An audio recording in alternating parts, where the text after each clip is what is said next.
doom.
Comprehend and appreciate the great dinosaurs.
June.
Kids, come away, not too close to the cars.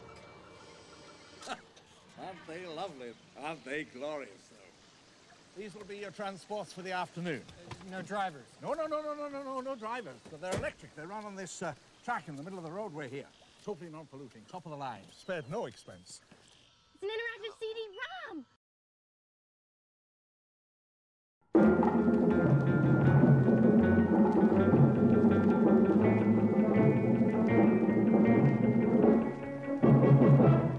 Lex, darling, you're all right in there. Dr. Sattler, come with me. Dr. Grant, come in the second car. Hold on to your butts.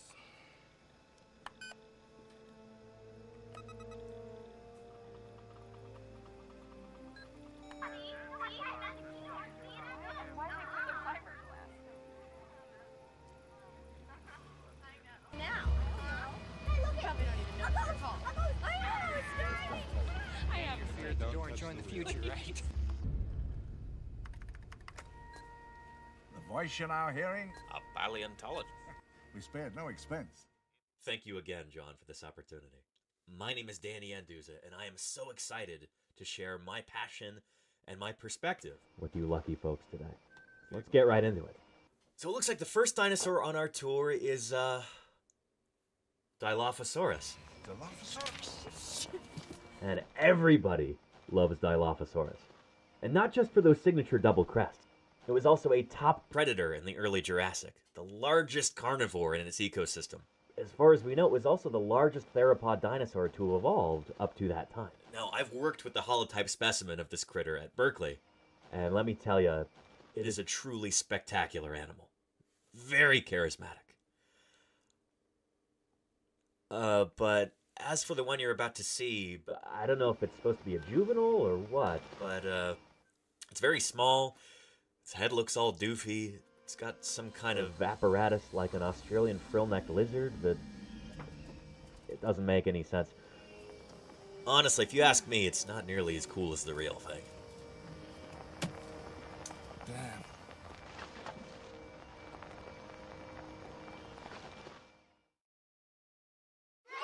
Well, hello everybody, and welcome back to Paleontologizing.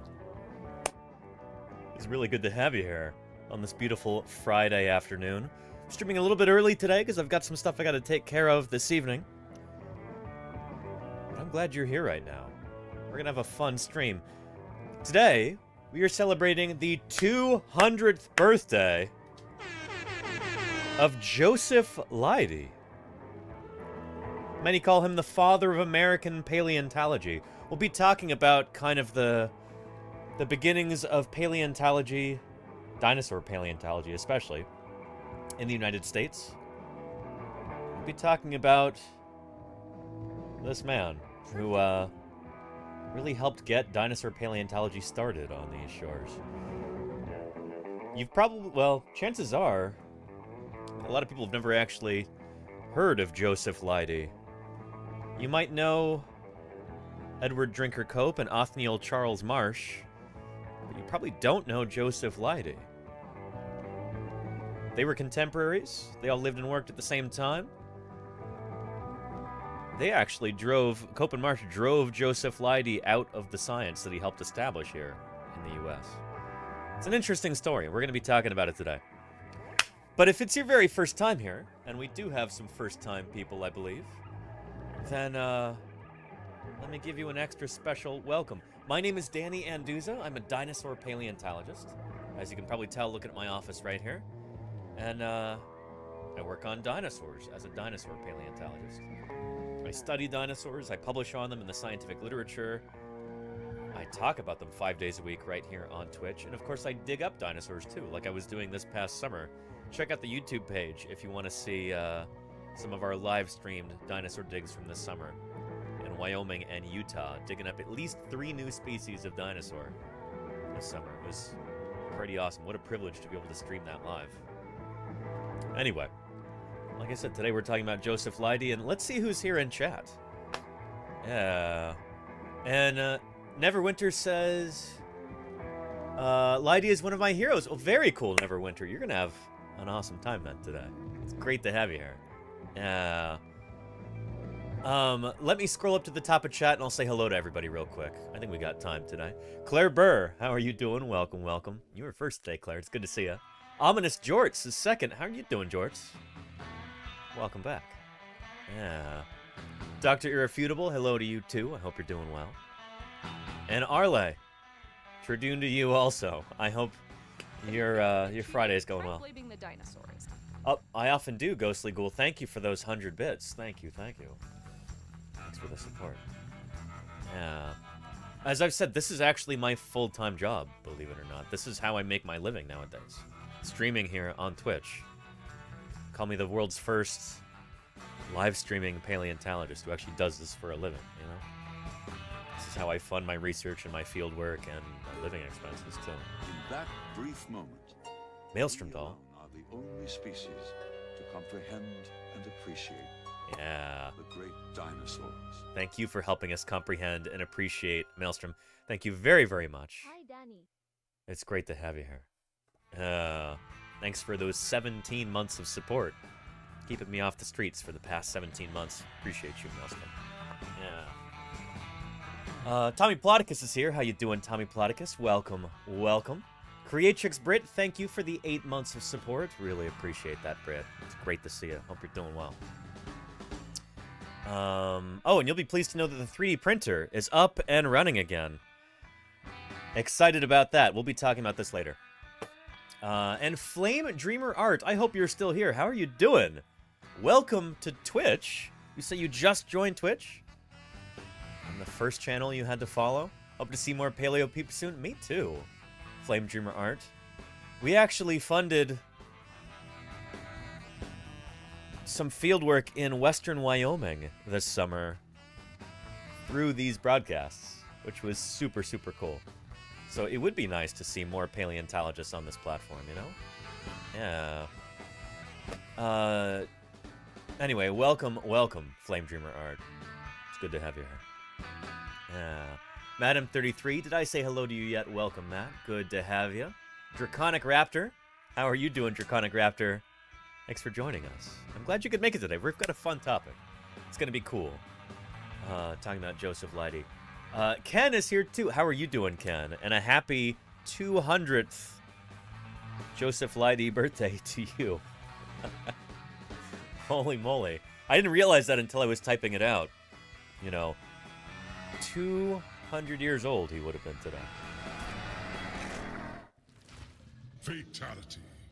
And Galara Dragon, holy cow. Our dinos 3. 24 months. Extraordinary.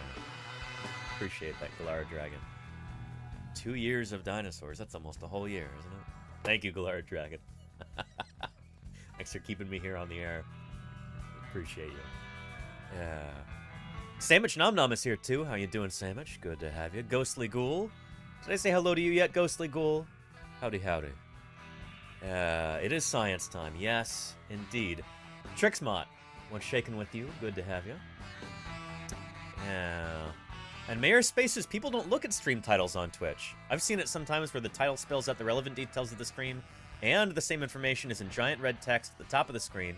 People still come in every 5 minutes asking about the relevant info. Yeah. At first that kind of bugged me a little bit, but the thing is, Twitch is an interactive platform, and, like, people want to interact. So sometimes without even thinking or anything, even before maybe the ad is done at the beginning, if there's a pre-roll ad, they'll just type, "What's going on today?" And yeah, that's fine, you know? I'm glad that people are curious. Yeah. That being said, I try and read the stream title and everything before I chime in. Yeah. Yeah. Kodali, how are you doing? Welcome, welcome. Neilf, it's good to have you here. Hello, hello. Otto the Potato, how are you doing? Welcome back. A Truckhorn, what's shaking with you? Thank you for your continued support, Truckhorn. And sending me the stuff off the Amazon wish list is... I appreciate that more than you know. Thank you, thank you. We're going to be doing so much 3D printing over the next few months. Oh, man. It's going to be great. It is going great. Incinerate Gaming, how are you doing? Welcome, welcome. Hi to you, too. Mia Koda, I'm glad you're here. Araya Thalia, what's up with you today? Hope you're having a good one. Steely Dan. Fridays. TGI Fridays, yes. It's Friday here. I'm sure it's Saturday already for some people across the planet right now. Some people watching right now, in fact. And some of you are probably watching later on in the VOD. Or on the old YouTube. Hello, viewers in the future. I hope the future is a good one. Not a bad one. Let me know in the comments on the YouTube page what kind of a future you're living in. It's good to have you here. Duck Admirer. Hello, hello. Dinosaurs are cranky? Some of them are. Especially geese. Yeah. Amelia Bedelia, how are you doing? Welcome, welcome. Scrolling down, scrolling down. Fall Machine says, that's a lot of candles. Please be careful. Danger lurks. There you go. Ant Streams, how are you doing, Balint? It's good to see ya. I hope you're having a great day so far. I hope you and Lita and baby Alona are all having a lovely Friday. It's good to see ya. Yeah. And hello, Kitty Scats. How are you doing? Welcome, welcome. Yeah. And Neverwinter says, I'm a Philly guy. Oh, yeah. It's always sunny there. This is right up my alley. Joseph Leidy, I think born and raised in Philadelphia. Very much associated with that great city. The city of brotherly fossil science. Yeah, Mayor of Space, what's shaking with you? Yeah, it's Friday. Gotta get down on Friday. There you go, Mayor of Space. One of the most accomplished bards of our generation sang those words. Happy Friday, Mayor of Space. Yeah. It's a weird noise. What's going on with the...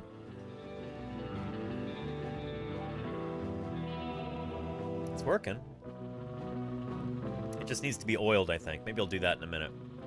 But yeah, our 3D printer is hard at work, printing more of our Scelidosaurus skull. We've got about 6 hours left on this print. And then it's going to take a lot of work to remove the supports. These are kind of messed up files, as I found out last night when I was clearing the supports from the other one. But I'll show you. Yeah, and congrats, Printy Boy, on your speedy recovery. Thanks, Mayor Space. It just took a little bit of reconfiguration, and it was working again. Yeah. Flame Dreamer says, thanks for the welcome. I'm a paleo artist, so here for the dinosaurs. Flame Dreamer Art, it's great to have you. Holy cow. And if you've got a portfolio that you'd like to link, feel free. Throw that in the chat so people can see. Good to have you here. We don't have too many, like, paleo people here in chat. So I'm glad you made it here to this corner of the internet. Welcome. Yeah. Sometimes people just want to make conversation. This is true, Araya. Yeah. Nick Nitty, how are you doing? Welcome, welcome. Eddie Scarin, hello to you. Glad you could make it. Yeah. Perhaps it implies a rage. Yeah, there you go, Mayor Space, yeah. Glad to be here as always. Thank you, Science Streams, and I'm glad you're doing well. It's good to see you. Alex Vixen, hi to you too. I'm glad you could make it. Bokun says, hi, mammals. Hello to you too, fellow mammal. Welcome, welcome. Yeah. And scrolling down, almost to the bottom. Witch Hannah says, hello, Danny. Hello, everyone. Hello, Witch Hannah. Glad you could be here. Thanks for joining us. In Le Portfolio de Dinos. Wow, very nice. Majungasaurus? No, Rajasaurus? Or Majungasaurus? Which Abelisaur is this right here? Is this Rajasaurus? It looks like Rajasaurus. Triceratops, Pachycephalosaurus. Very nice. Machiacosaurus. Some kind of Abelisaur. This looks like, here, let's go like this. There we go, that's better. Simasuchus right here looks like. Very nice. Very cool. Theropod footprint. Is that Basilemes here? Look at that big, beautiful turtle. Got like a Trionychid turtle here, I think. Is this a Champsosaur? That's so cool. There's so little good Champsosaur art. And look at these Lepisosteid fishes. Yeah! Very, very cool. Very cool. Little baby Titanosaur there, maybe? More Machiacosaurus. I like the Gondwana and stuff. These guys are probably Majungasaurus, right? Majunga, lots and lots of Majunga. Awesome, Flame Dreamer art. Very cool. And baby Titanosaur is Rapetosaurus. Okay. Very nice. Again, the Madagascar theme here. Machiacosaurus, Majungasaurus, Rapetosaurus, and this is, who is it? Caprasuchus? Or who's the Madagascar croc here? And are those Rehonavus there? Nice. Mahajongasuchus. Oh, cool. Yeah, very nice. Rehonavus? This is good stuff. Holy cow. Awesome. I like the alternate colorations on the Titanosaur. And then, whoop! Mammal getting wrecked by an encroaching flood there, looks like. Yowza. This is really cool stuff. Thank you so much for sharing. Really neat. Yeah. Good stuff. Very cool. You are a more talented artist than I am. Holy cow. Nicely done. Thanks for sharing your talents with us. Welcome to the community. It's good to have you here. Yeah. Excellent. Yeah. Oh, and Gimpleg. Did I say hello to you yet, Gimpleg? Welcome, welcome. Here, let's take a look at the 3D printer. Again, we've got about 6 hours left on this current print. I'm so glad that it's up and running again. We were having some issues with the printer yesterday. But, let me show you what we're working on.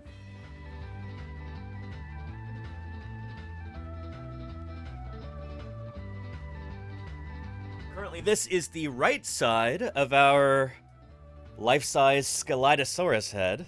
Skull, rather.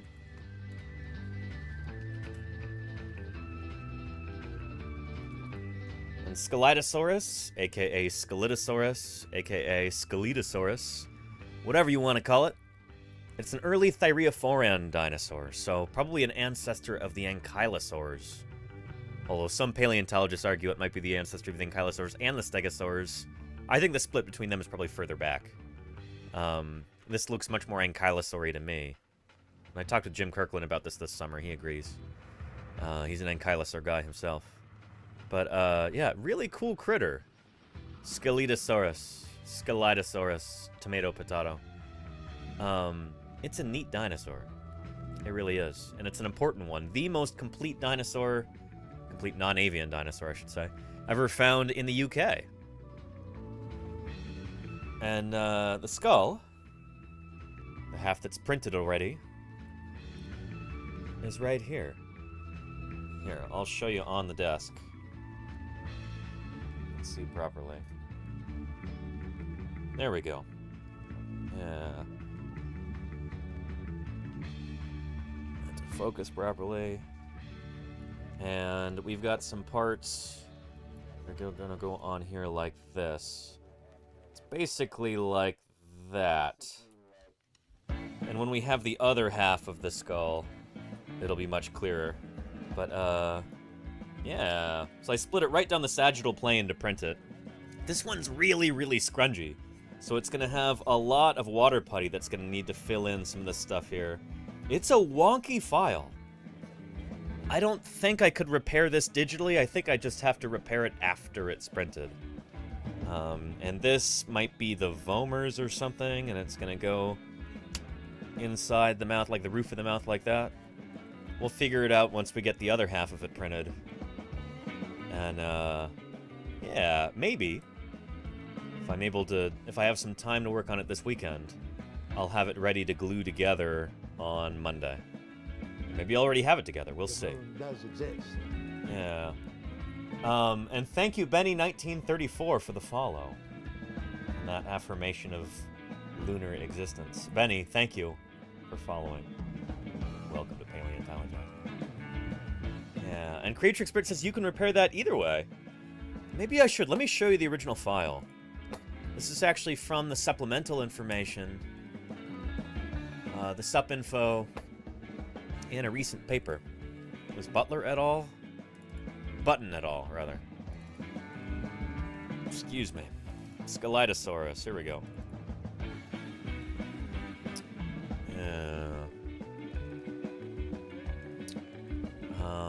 And Mr. Max says, what do you think of the Muttaburrasaurus model in Prehistoric Kingdom? I'm afraid I haven't seen it yet. We might have to take a look at that. Yeah. Alright, this is... For whatever reason, the slicing software is taking a long time to load today.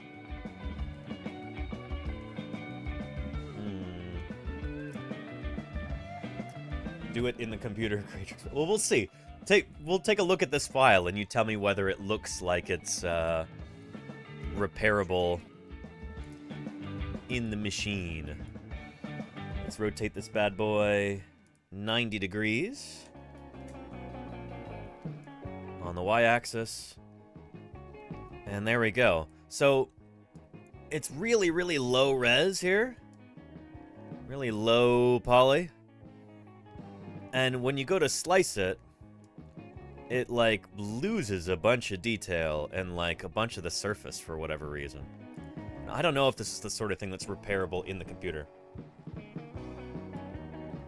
Yeah. See the triangle by the file element to the right? I don't. What?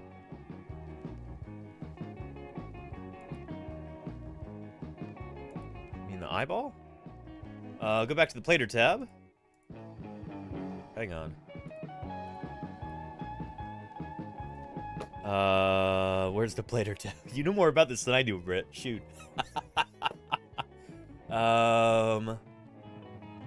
Triangle.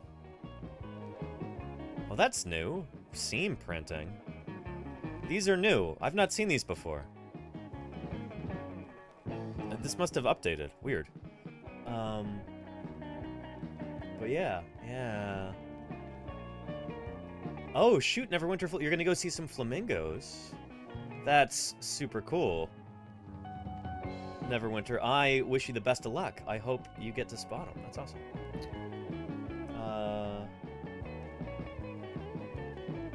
Yesterday, the day before, I was trying to slice some stuff earlier before stream, and these were not here yet. So it must have just updated for me. But anyway, yeah. Look, if I go to slice this, then a bunch of the stuff just goes all wonky. But if we can figure out how to do this, Britt, if we can figure out how to repair it, then that'll save me a lot of work, because there are three or four other models that I think are all like this. They're all in the same supplemental info from that paper. And if we can repair those models so they don't get all screwy like this, that would be ideal. Save me a lot of work. Because look at this. It just gets weird and terraced like this. Like that. So the, like, roots of the teeth are exposed there.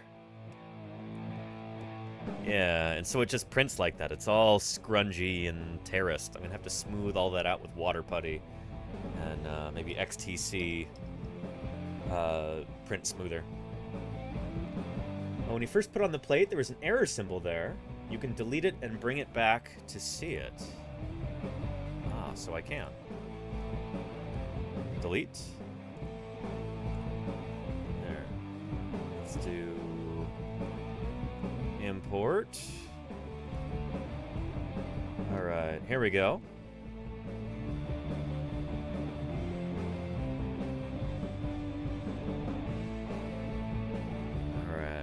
Watching out for any sort of error stuff going on here. No, and you're good, Creatrix Brett. This is interesting stuff, and this is important. It's going to save me a lot of work, hopefully. There is an error thing there. Okay. Auto-repaired. Model fixing. Ooh. In an unsuspecting world. What? Living creatures from the dawn of time. What havoc will they wreak? What lives will they destroy? Oh no. What depths of panic and terror will they create? Oh no, little Rabdodontians. Oh bother. Bother and their 54 raiders have arrived to wreak some sweet havoc. Welcome to Paleontologizing. Oh bother. And welcome raiders. It's great to have you here. Thanks for joining us. Holy cow. Lone R6S, how are you doing, Lalone? Glad you could be here. Welcome.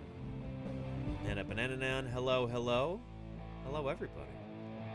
If you're here for the first time, like many of you probably are, let me introduce myself. And you gotta go walk the dog? Enjoy that dog walk, oh bother. Thank you for the raid. I really appreciate it.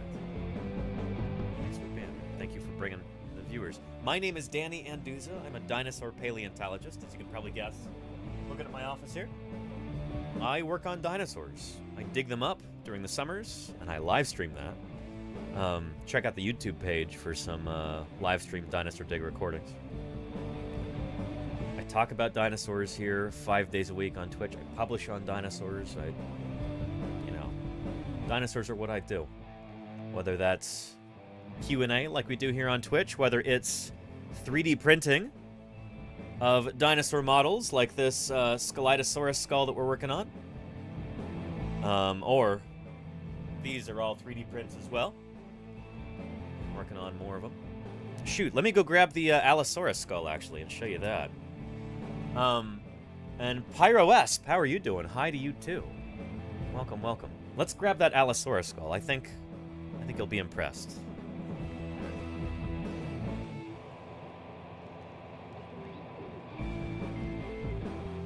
Check this out. Allosaurus fragilis. It's so big it, like, can't even fit it in frame.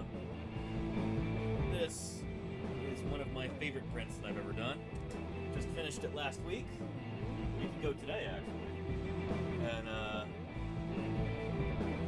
pretty excited about that. Yeah. I still have got to paint it, smooth it, fill in the gaps and all that stuff, but, yeah, what do you think? Here, let's get it set up behind me over here on the cart.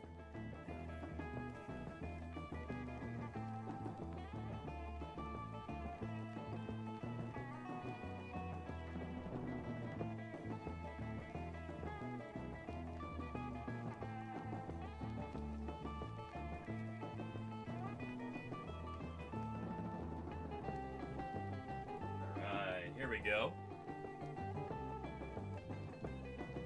Yeah.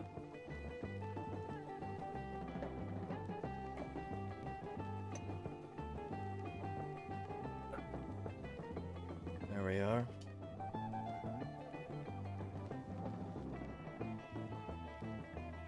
Got some lighting going in there. Let's get those on too. Let's protect our Nice. because if they're removed, America loses them forever.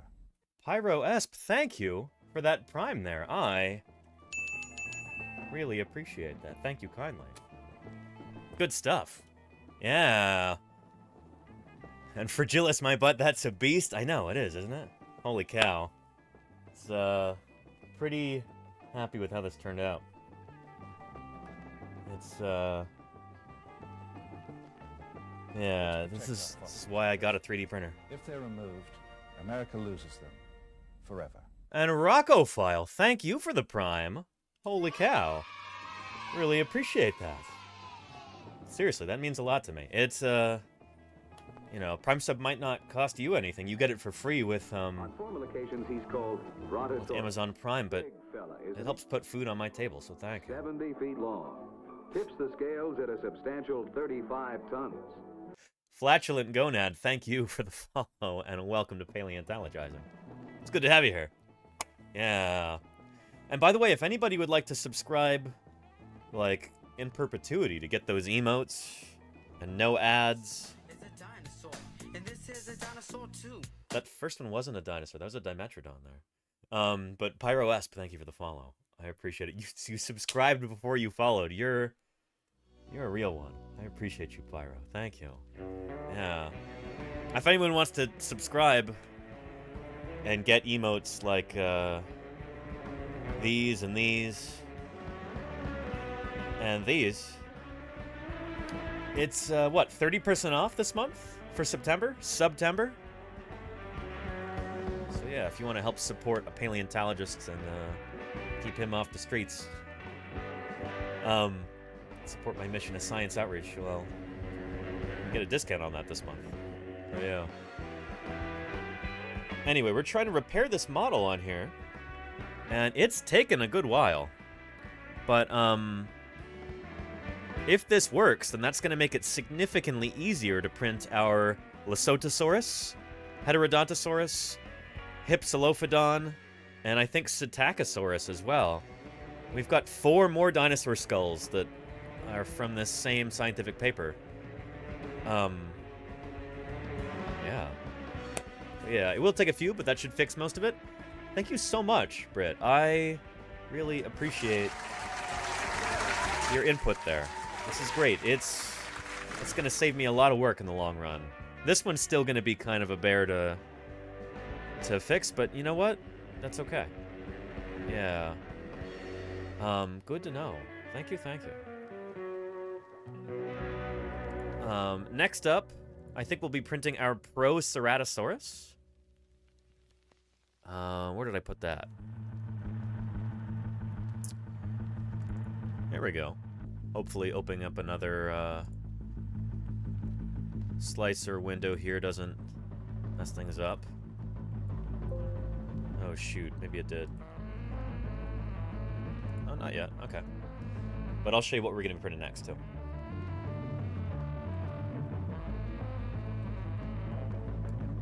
Or if that is allowed. Britt, that could be really helpful. Shoot. I'll keep you informed. Thank you. Yeah. There are 1,500 known non-avian dinosaurs, and Danny must print them all. I wish I had files for all of them, Gimplag. Holy cow. I don't even have files for some of the dinosaurs that I've myself worked on or described or published on, though. I have to sculpt some of those, like I did with Trurarchunkus over here. This is a little model, about half size, maybe 1/3 size, of this Alvarosaurid, the last of the Alvarosaurs, Trurarchunkus prairiensis. I sculpted this live on stream, and then we printed it. It's a little insectivorous dinosaur from the very end of the Cretaceous, the very end of the age of the dinosaurs. Yeah. Why those arms, Lone? Well, shoot. Let me show you. Let me show you a very close relative of this animal, as it appeared in Prehistoric Planet. There.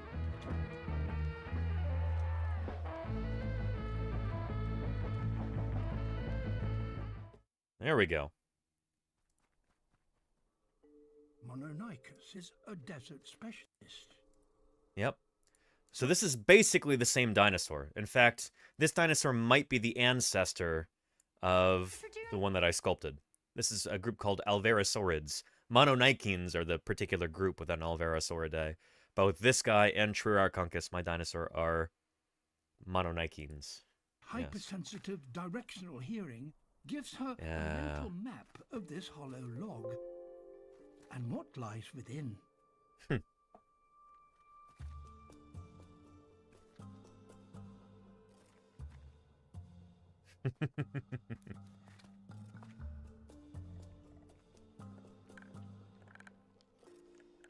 She now uses the weapon that gives this hunter its name. Mononychus. Single giant claw. Just what she needs to open a termite's nest. Ooh, tasty. Good stuff.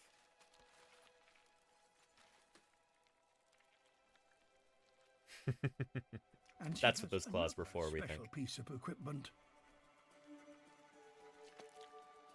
A flexible tongue twice the length of her head. Yeah. An excellent protein-packed meal. If only termites weren't quite so irritating. And Lalone says, couldn't have found a better way to explain it? Thanks. I'm glad you enjoyed that. Yeah.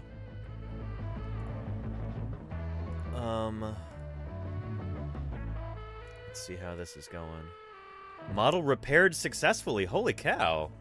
It looks like that might have worked. Holy cow. Much larger mysteries still remain. Thank you for the follow there, Lalone. I appreciate that. Lalone, yeah.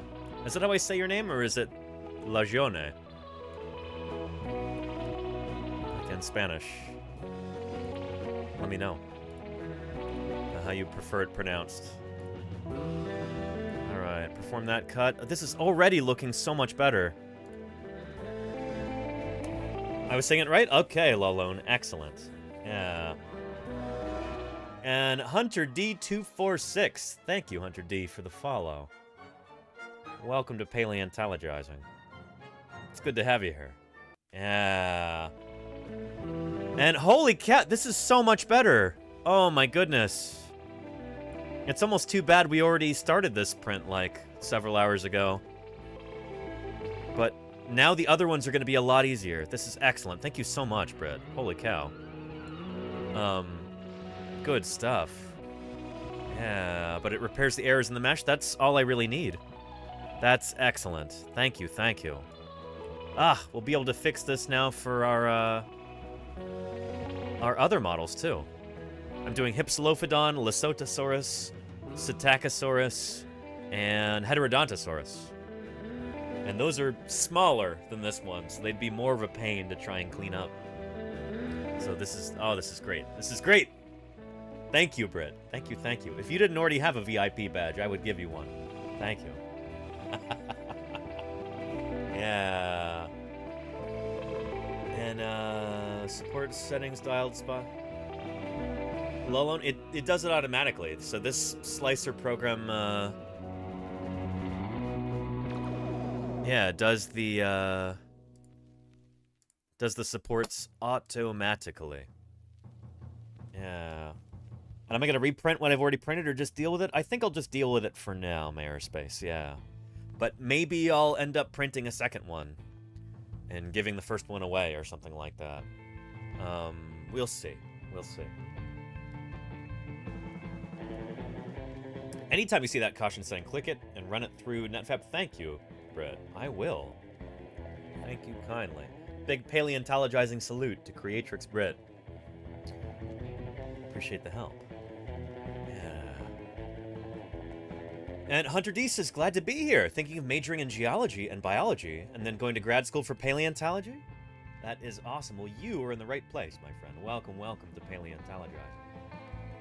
It's good to have you here. Stick around. Let me know if you've got any questions. Yeah. Sounds like this is the place for you. Welcome. We're going to be discussing the history of dinosaur paleontology today, and one man who kind of set things in motion. I mean, they would have gone on anyway, but Joseph Leidy was instrumental in the early history of dinosaur paleontology here in these United States. And we're going to be talking about him today on the eve of his 200th birthday. But before we do that, I say let's set the stage real quick with a little video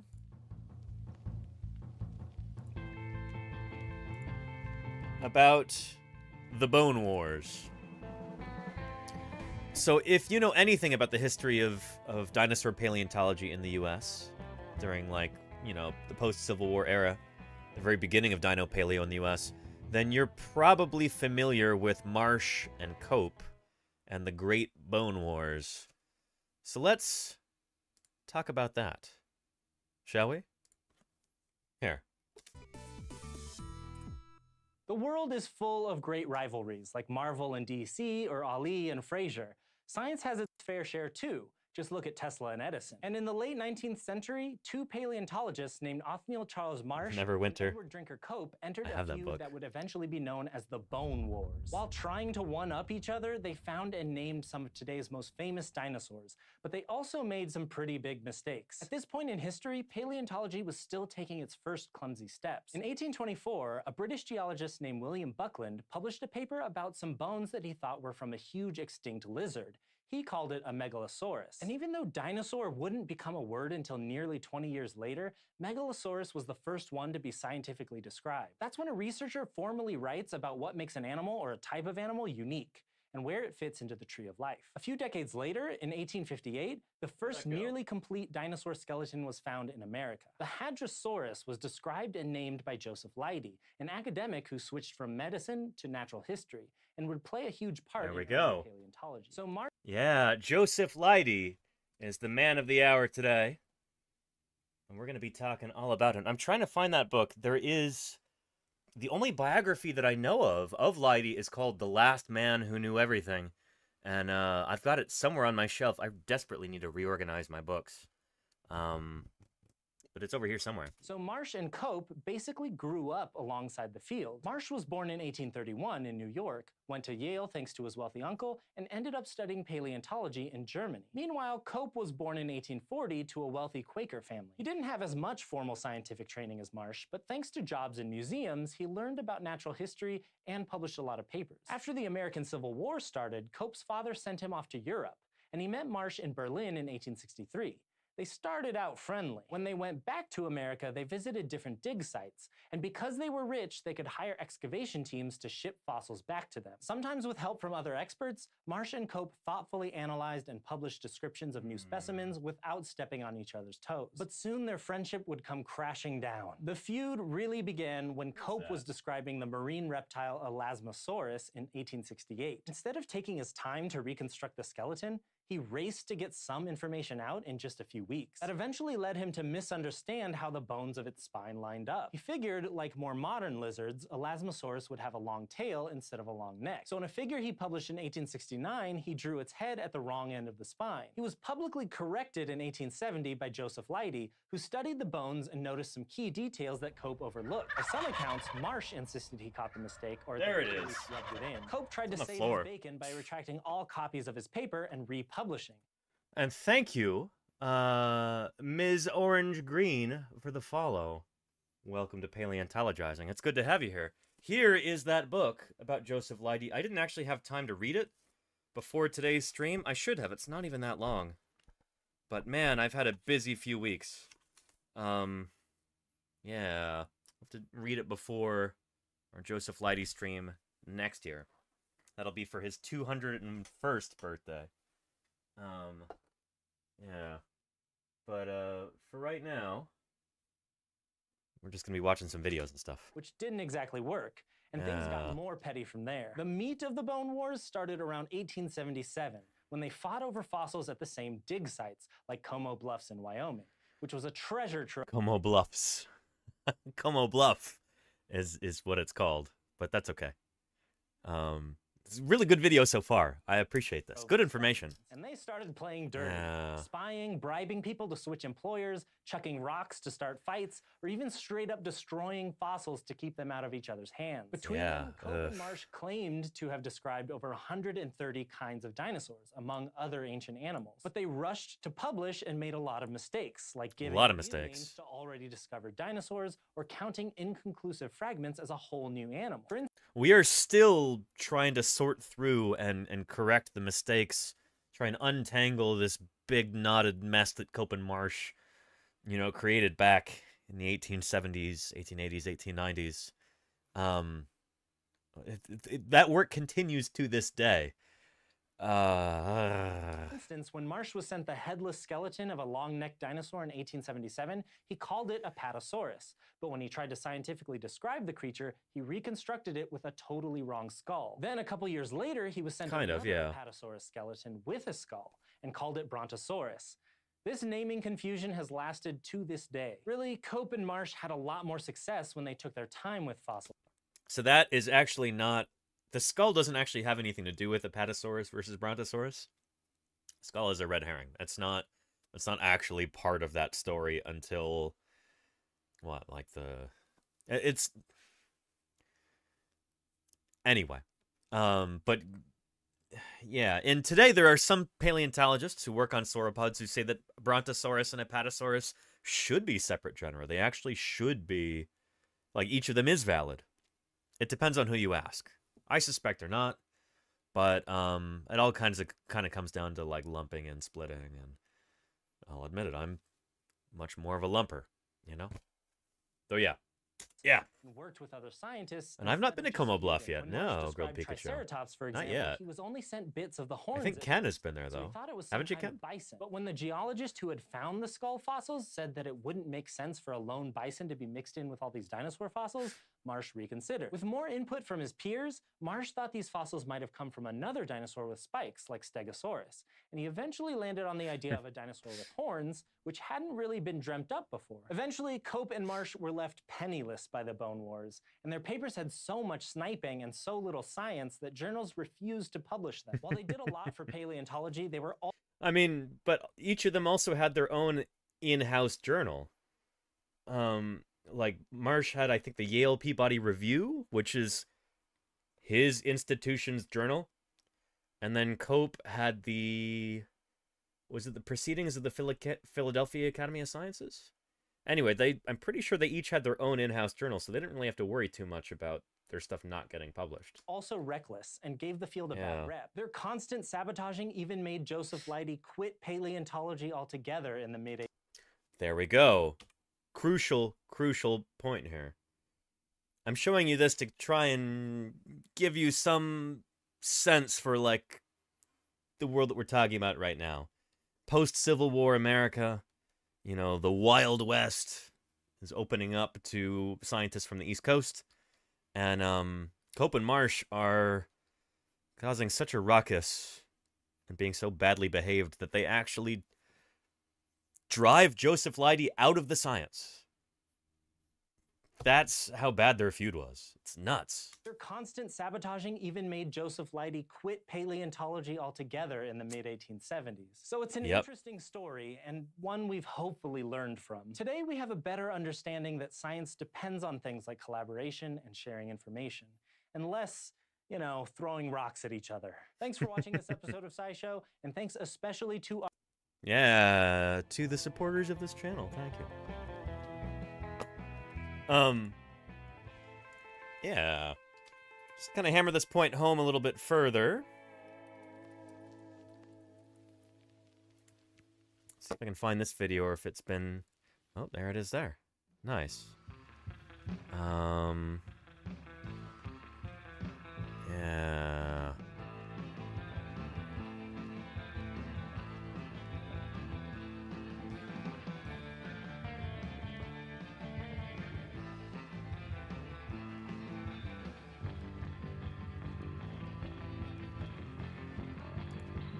Here we go. Let's try this right here. Talking about Mary Anning. Yep. We'll talk all about Mary Anning later.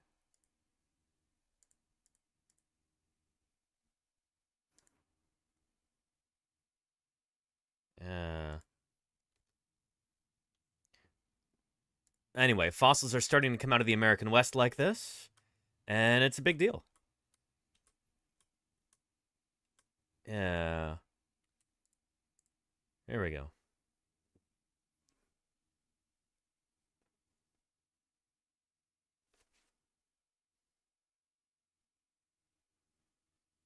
Yeah.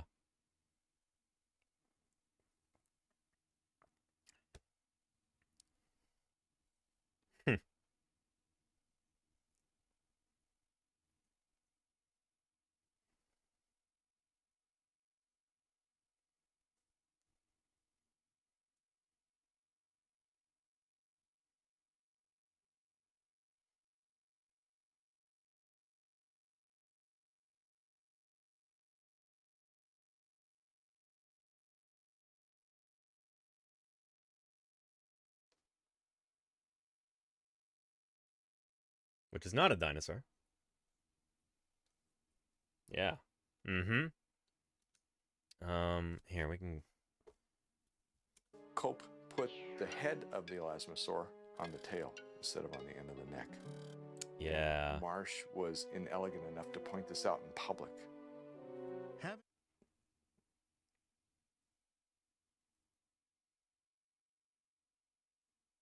Yep.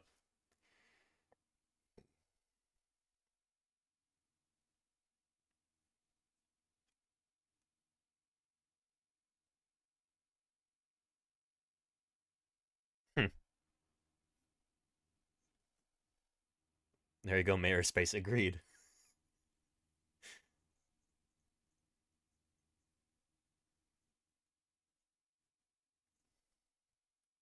Yep.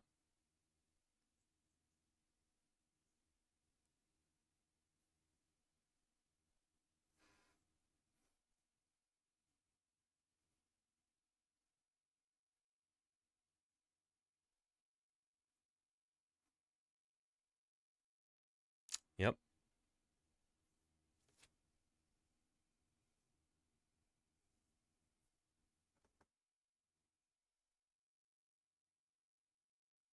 Hmm.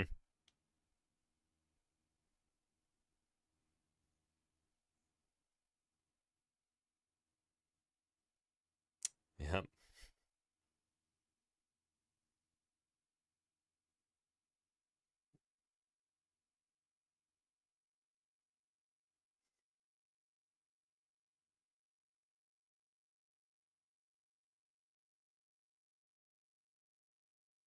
Hmm. Yeah, and in fact, Cope's skull was preserved too. And it's kind of a funny story about that, actually. You find that book, and I'll show you. Cope's skull post-mortem made a cross-country trip visiting other paleontologists at the beginning of the 1990s.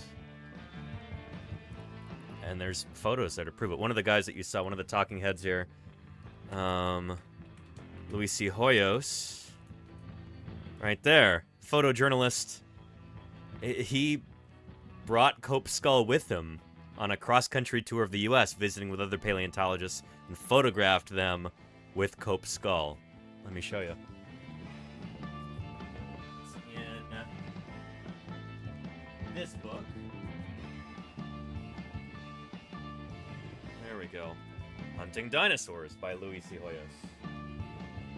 Excellent book. Little dated at this point, but it holds up. I actually read it cover to cover for the first time this summer. It's a classic, and I'd somehow never read it all the way through. But toward the beginning here, yep, there's Cope's skull. Edward Drinker Cope. There we go. A nice mahogany box there. There's Cope's skull being brought to Yale under a portrait of Marsh, and see it's glowing eerily. Oh, it's got to be a weird artifact of the photography. But anyway, there's Paul Sereno and Dale Russell with Cope's skull. There's Martin Lockley, whom I met this summer, dinosaur trackway expert. There's Bob Bacher and Cope's skull. And then, of course, there is Jim Kirkland right there, whom I dug with this summer. Check out the YouTube page to see my my excavations with Jim this summer. That was a ton of fun. Yeah. Anyway, and I've never seen that movie. I've heard it's good. The one about Japanese dolphin hunting, Never Winterful. I've heard it's very affecting. Haven't seen it. But Luis C. Hoyos is himself a conservationist, an advocate for wildlife.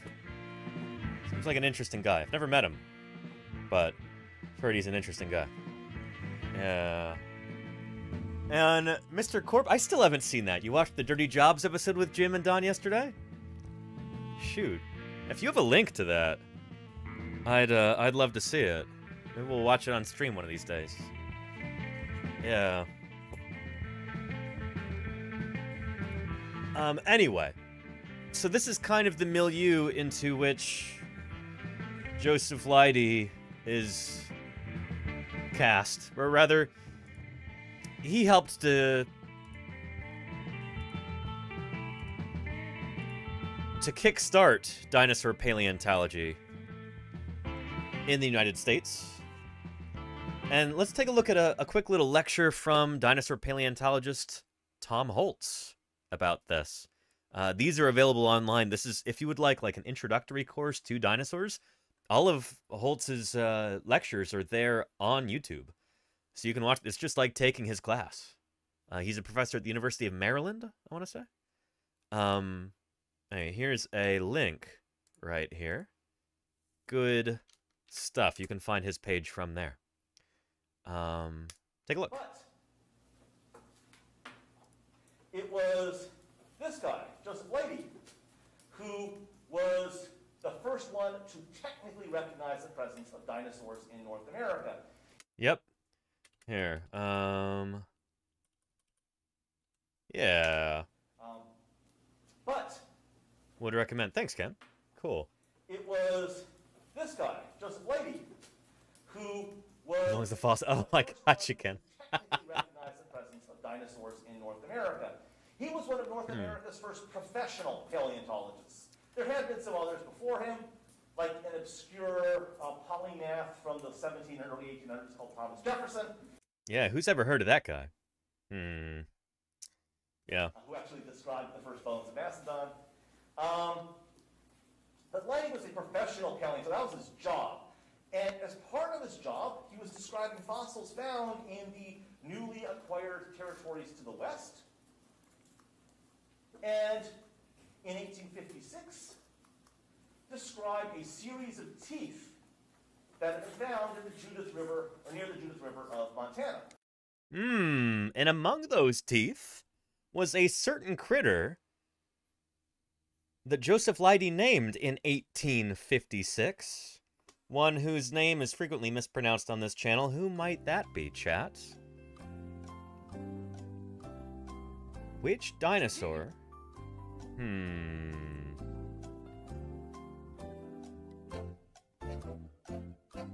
Yeah. It was indeed Tradoon. Dirter. Here, shoot. Do we need to find that clip real quick? I think we do. Yeah. Collection. Let's see.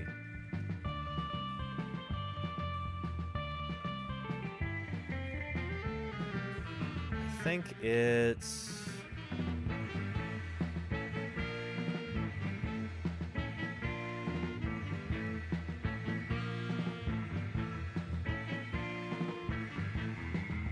Where is that part? One of the things I wanted to show you was some of the other special stuff we've been getting.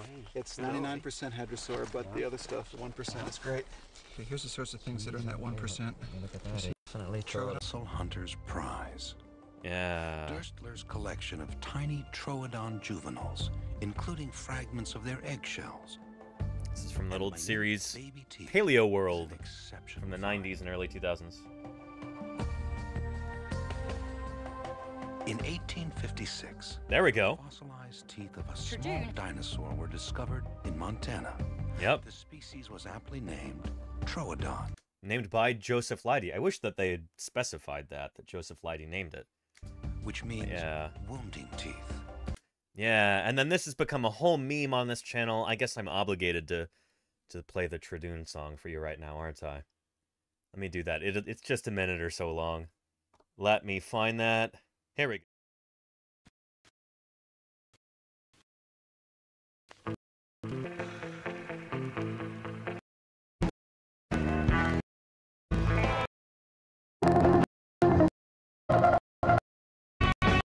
That I'm going.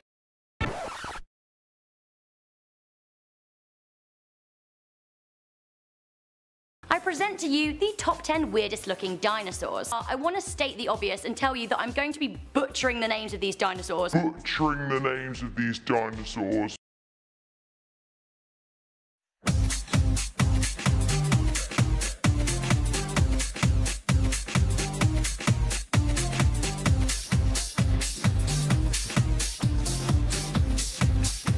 In at number 8, we have the Tradoon. Tradoon. Tradoon. Tradoon. Tradoon. Tradoon. Tradoon. Tradoon. In 1856, the fossilized teeth of a small dinosaur were discovered in Montana. The species was aptly named Troodon, which means wounding teeth. Tradoon. Tradoon. When evolution passed out the stealth gene, Troodons lucked out. Tradoon. Tradoon.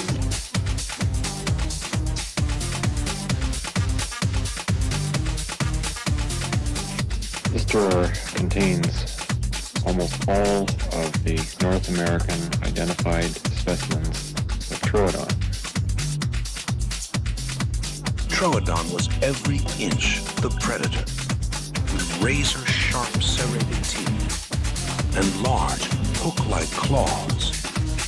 Troodon probably fed on our ancestors, the early mammals.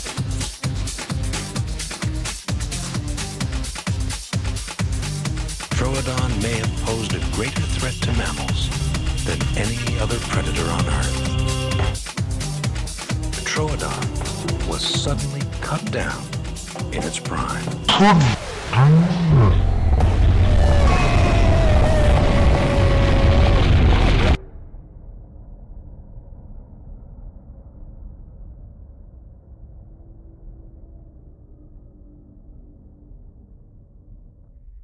Tradoon. Anyway, there you go. That's the origin of that meme. Beats International, that's the first you've ever seen of that? Well, well, well. I put that song together. We were watching that video, the top 10 weirdest looking dinosaurs. And I almost fell out of my chair laughing when she pronounced Troodon Tradoon. And, that meme has taken on a life of its own. It's a monster. So I made a little music video about it. This is a year and a half ago at this point, something like that. So anyway. But that's one of the dinosaurs that Joseph Leidy named. He is responsible for Troodon. Yeah. Published it in 1856. Fossils brought back from the Judith River region of Montana by Ferdinand de Vanderveer Hayden, who was a geologist and explorer at the time. Newly acquired territories to the west. And in 1856, described a series of teeth that had been found in the Judith River, or near the Judith River of Montana. Yep. And these teeth included teeth that were very similar to Iguanodon, and teeth that were very similar to Megalosaurus. And as such, he was able to recognize the presence of dinosaurs in North America. This is Joseph Leidy, yeah. Tom Holtz didn't just mention Troodon teeth there. That's neither of those. They're not similar to Iguanodon or Megalosaurus. They're very different. In fact, Joseph Leidy thought that the Troodon teeth originally were from a lizard. He originally described it as belonging to a lizard. But, yeah. Anyway. Yeah. But a couple years later, he would find new discoveries. And Earth Tour, I don't think I'm going to be involved in any other dinosaur digs this year for 2023. It doesn't look like it. Who knows, though. But next summer, going to be out in the field for like 2 or 3 months, probably. And streaming whenever I can. So, stay tuned for that. In New Jersey. Yeah. Dun, dun, dun.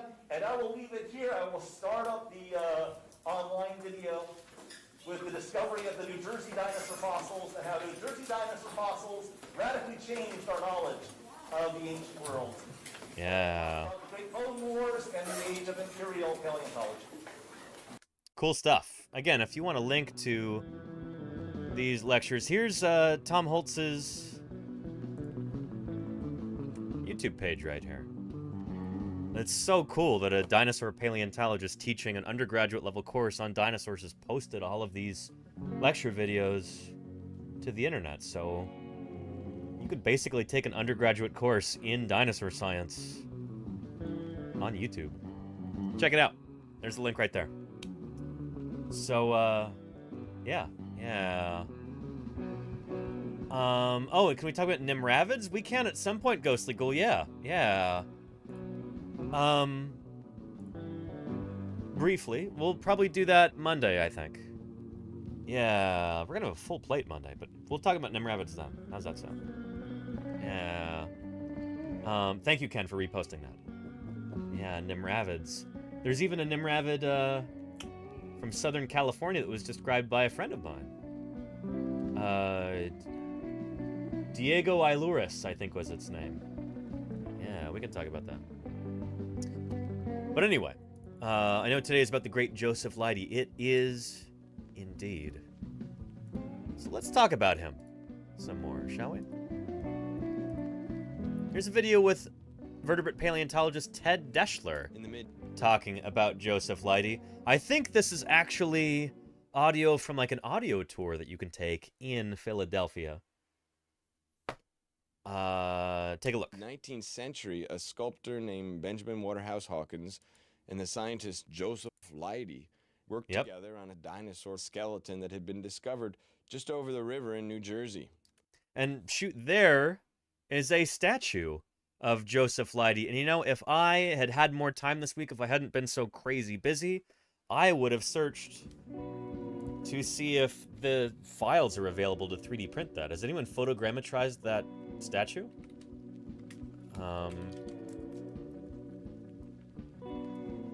Joseph Leidy's statue 3D print. It does not appear so. Yeah, okay. Here, let's check Sketchfab just in case.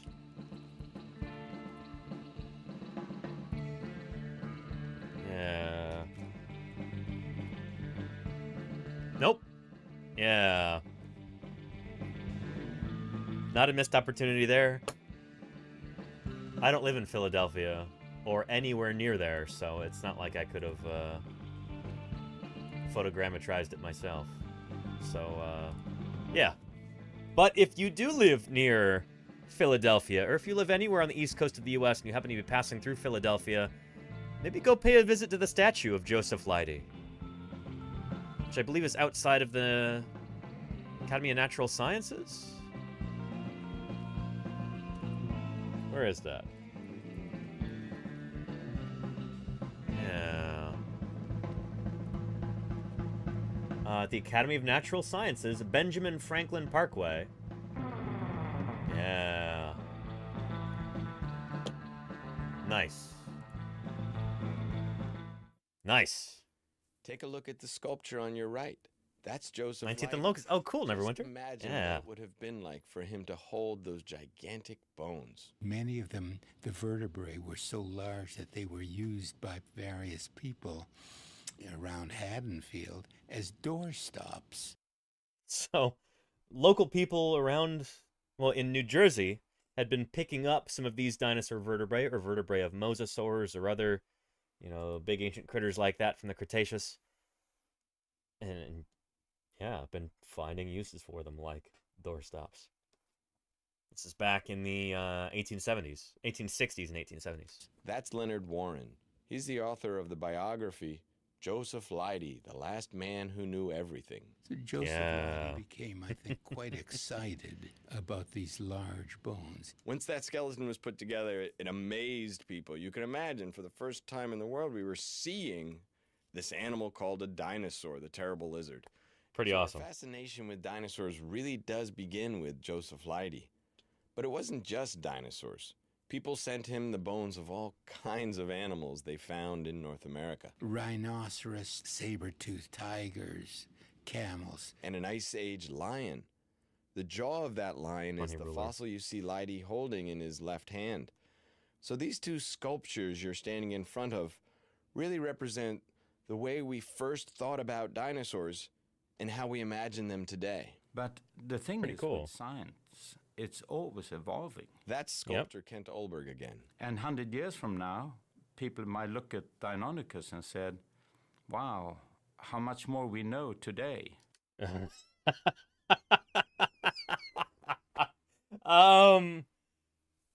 Yeah, I mean, this video was posted 11 years ago. People might look at the Deinonychus sculpture, you know, right here, 100 years from now and go, wow, things have changed a lot. No, it's 2023, and these are already grievously out of date. I mean, super, super out of date.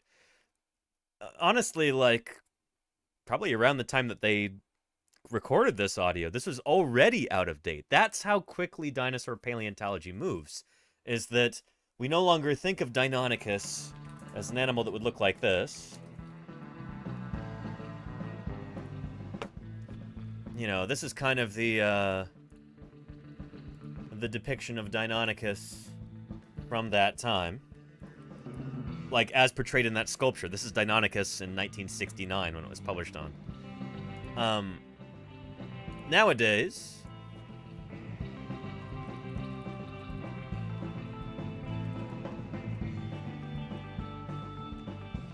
I think of Deinonychus as looking much more like this right here. This is our modern depiction of Deinonychus. We know this animal was fully feathered. It would have looked like a big, weird, old, scary bird. So, yeah. Pretty cool. Pretty cool. Anyway. That was the voice of the sculptor of the Joseph Leidy statue right there. And, you can go see that in Philadelphia. You're standing in front of really represent the way... Yeah. There's the man himself. He looks kind of stern. Apparently, by all accounts, he was a really pleasant guy, though. Everybody loved him. Mild-mannered, soft-spoken, loyal to his family. Just a stand-up guy. And it's a real shame that Cope and Marsh basically drove him out of dinosaur paleontology. It's, yeah. Yeah. And Alex Vixen says the Deinonychus statues were put in 1987. Interesting, Alex Vixen. That's funny, because they were already... pretty much already out of date at that time. That's funny. Wow. Yeah. From the statue alone, I would cast Nick Offerman. Who's Nick Offerman, Kleber? What's he been in? Yeah. And Neverwinterful says, I should ask Ted for a 3D print of Leidy next time I talk to him. You think he might have the file? You're talking about Ted Deschler, Neverwinter? You know Ted Deschler? That's super cool. Wow. That's awesome. Very cool. I hope you're enjoying the stream so far. And some local pride here. It's not local for me, but it's local for you. And that makes me happy too. And Nick Offerman was in Parks and Rec. Oh yeah, okay.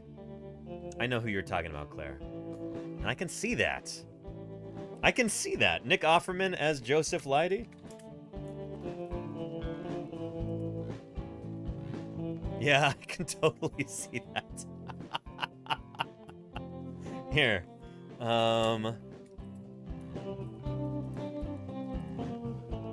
Yeah.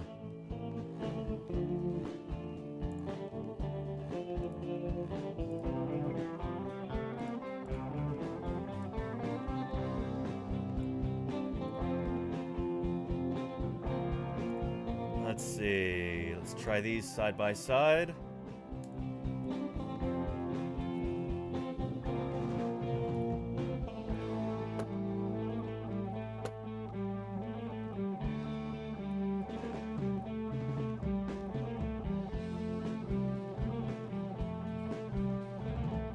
Yeah, you know, I think I can see that. I think that works. So when we have a film about the early history of dinosaur paleontology in North America, you could totally cast Nick Offerman as Joseph Leidy. It works. It works. Yeah.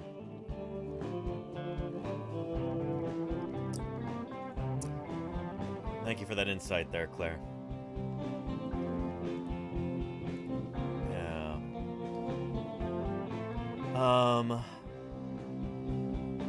And cast on, let's hire some of those poor writers. There you go, GQ. Yes. Yeah. And, let's have a profit-sharing scheme for the film, shall we? The executives can go take a hike. Those profits go to the people actually making the film, you know?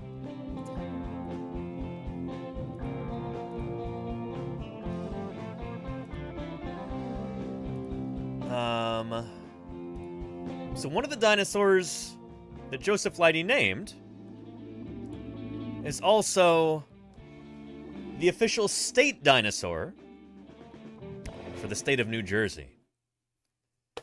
Who can tell me what the official state dinosaur is for the state of New Jersey? And there was an episode of Drunk History. It was a good one, Neverwinter. Yeah. Yeah. State dinosaur of New Jersey. What was it, chat? What was it? If you look very closely at this image, you might be able to decipher that in the skin of this model here. Yeah.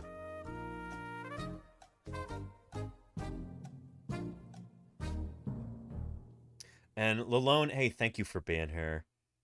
Thank you for the kind words, and thank you for the follow. I hope to see you on Monday. We'll be doing more paleontology streams then. Well, another paleontology stream on Monday. And check out the schedule, too. Somebody pull up the schedule command. But I'll see you later, Lalone. Thanks for being here. Yeah. If you answered Hadrosaurus, then you are correct. Yeah. Good stuff. The dinosaur fossil known as Hadrosaurus fulci is so historically important that its image is built into the State House complex in Trenton, New Jersey. Really? The state capitol's ornate stained glass window features the creature as well as the farm in Haddonfield, New Jersey, where its bones were discovered in 1858. Pretty cool. So if you're a resident of New Jersey and you're into dinosaurs, check this out the next time you're in Trenton. Very cool. Very cool. Today, that heavily wooded discovery site in Camden County is a National Historic Landmark and a place where a collective fascination with dinosaurs really began. The town of Haddonfield celebrates Hadrosaurus fulci with a massive bronze sculpture in the center of its business district. And across the Delaware River at the Philadelphia Academy of Natural Science. They say massive, but it's maybe a little bit smaller than the actual Hadrosaurus in life, but whatever. Bronze is expensive. Its business district. And across the Delaware River at the Philadelphia Academy of Natural Sciences, enthusiastic crowds continue to visit the history-making skeleton 140 years after it was first mounted for public display here. That's pretty awesome. This is the... Wait, did they mount the original bones originally? Because it used to look like this.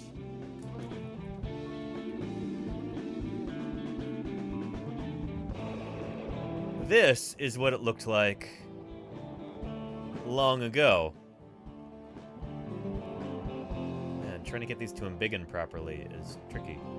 But this was the first mounted dinosaur skeleton in the world, I believe. In New Jersey. And it was Joseph Leidy who oversaw this.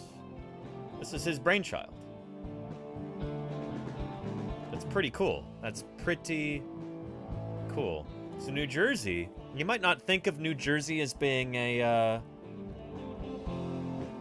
important place in the history of dinosaur paleontology, but you'd be wrong. It totally is. And although there wasn't very much of this animal that was there, this is a cool display showing the actual pieces of the critter. Casts right there that are mounted on that plaque. Man, the neck is way too skinny. It was significant at the time. You know, this was one of the most complete dinosaurs found up until that point, until you had the Bernoussaur iguanodon in Belgium. But yeah, pretty cool. Massive bronze sculpture in the center of its business district. And Neverwinter says some of the original bones are mounted in the Academy of Natural Sciences, mounted by Jack Horner. Very cool. My old boss. He did work in New Jersey for a while before he went back to Montana, before he convinced Museum of the Rockies to hire him and to stop taking those dinosaurs back to New Jersey. That's why there are Maiasaura fossils in New Jersey. And hello, hello. Lordy and their 14 raiders are about to get flattened by dinosaur content. Welcome, Lordy. It is really good to have you here. And your raiders. It's a decent-sized raid, Lordy. Not too shabby. Welcome back to Paleontologizing. It's great to have you here. How did your stream go, Lordy? Tell me about that. What'd you get up to? Did you finish the bra that you were sewing? Super cool. If you're the sort of person who wears clothing, you might be interested in LEIDY's stream, where she makes clothing live on Twitch. So yeah. Mustard bralettes. Combining clothing and food, apparently. Very cool, Claire Burr. Nice. Very nice. That's good stuff. Anyway, LEIDY, thank you. Today, LEIDY, we are celebrating the 200th birthday of the father of American paleontology, Joseph Leidy. A name that's not recognized nearly enough. It's relatively unheralded. Everybody knows of Cope and Marsh, but poor Leidy does not get much attention. Although, shoot, there's I guess a death mask of Leidy? Or is it a life mask? I don't know. There's his statue in Philadelphia. I say he's not heralded enough, and then I show you a legitimate statue of the guy. But in the history of dinosaur paleontology, he is not recognized enough. He gets overshadowed by Marsh and Cope. But Joseph Leidy was the man who described the first dinosaurs from North America. Troodon among them. So yeah. Yeah. And yep, Jack Horner was a preparator at the Academy of Sciences in Philadelphia. Every winter, yeah. Although he lived in New Jersey at the time. And he didn't like Jersey very much. But yeah. Anyway, so we're talking about Joseph Leidy today and his legacy, including Hadrosaurus. Let's get back into Hadrosaurus, shall we? Yeah. Across the Delaware River at the Philadelphia Academy of Natural Sciences, enthusiastic crowds continue to visit the history-making skeleton 140 years after it was first mounted for public display here. The Academy, America's oldest natural sciences museum, has long considered Hadrosaurus folki one of its core treasures. But why is this particular creature so important to the Academy, as well as to the history of dinosaur discovery in general? We asked paleontologist Dr. Ted Dashler. He's the chairman of the Academy's Department of Vertebrate Zoology. Hadrosaurus folki was an animal that had profound impacts on our understanding of dinosaurs. There's Leidy it was discovered right there. In 1858. It was the most complete skeleton of a dinosaur that had ever been found in the history of the world. So for the first time, we were able to see how a dinosaur skeleton could be put together fully, what the proportions of the body were, and reconstruct the animal into a reasonable reconstruction of how the animal actually looked in life. Pretty and cool. then imagine it with skin and color and as a living animal instead of just a skeleton. Pretty cool. Pretty cool. Finally give people the ability to imagine what a dinosaur actually looked like. At least in the U.S. There were similar things that had happened in the U.K. We'd had the Crystal Palace Park dinosaurs in the U.K., but in the New World, in North America, this is the first dinosaur that the public really got to encounter, which is super cool. Although the fossils that were found earlier were proof of dinosaurs, these large prehistoric reptiles, they didn't quite allow people to relate to them as living animals because the bits and pieces that were found were isolated bones or isolated teeth, and the whole animal really could not be easily imagined. But when Hadrosaurus folki was discovered, finally, and then reassembled, I should say. So the discovery came in 1858. The mount of the skeleton of Hadrosaurus folki was put on display in 1868.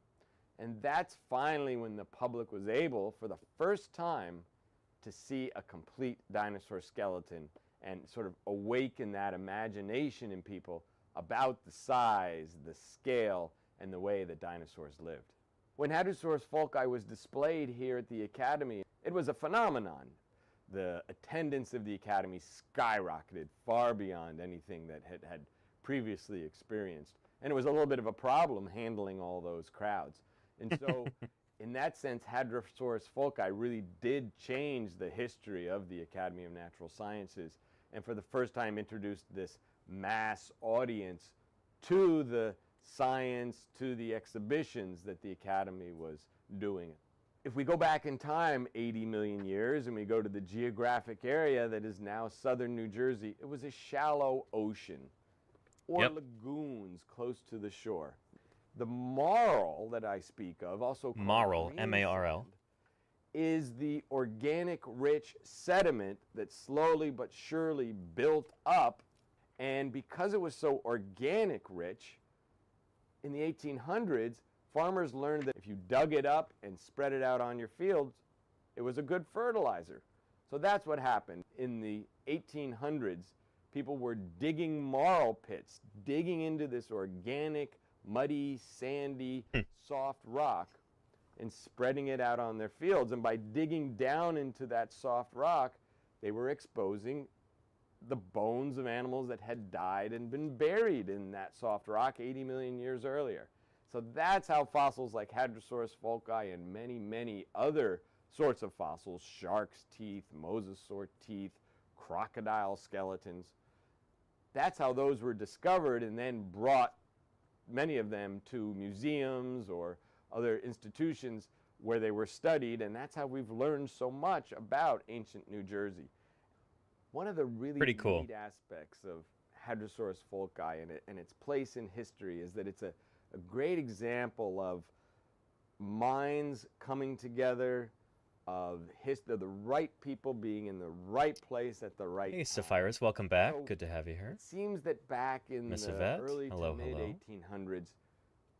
Graytrix Britt says, hearing ancient New Jersey sounds so weird, lol. What? What do you think when you hear New Jersey?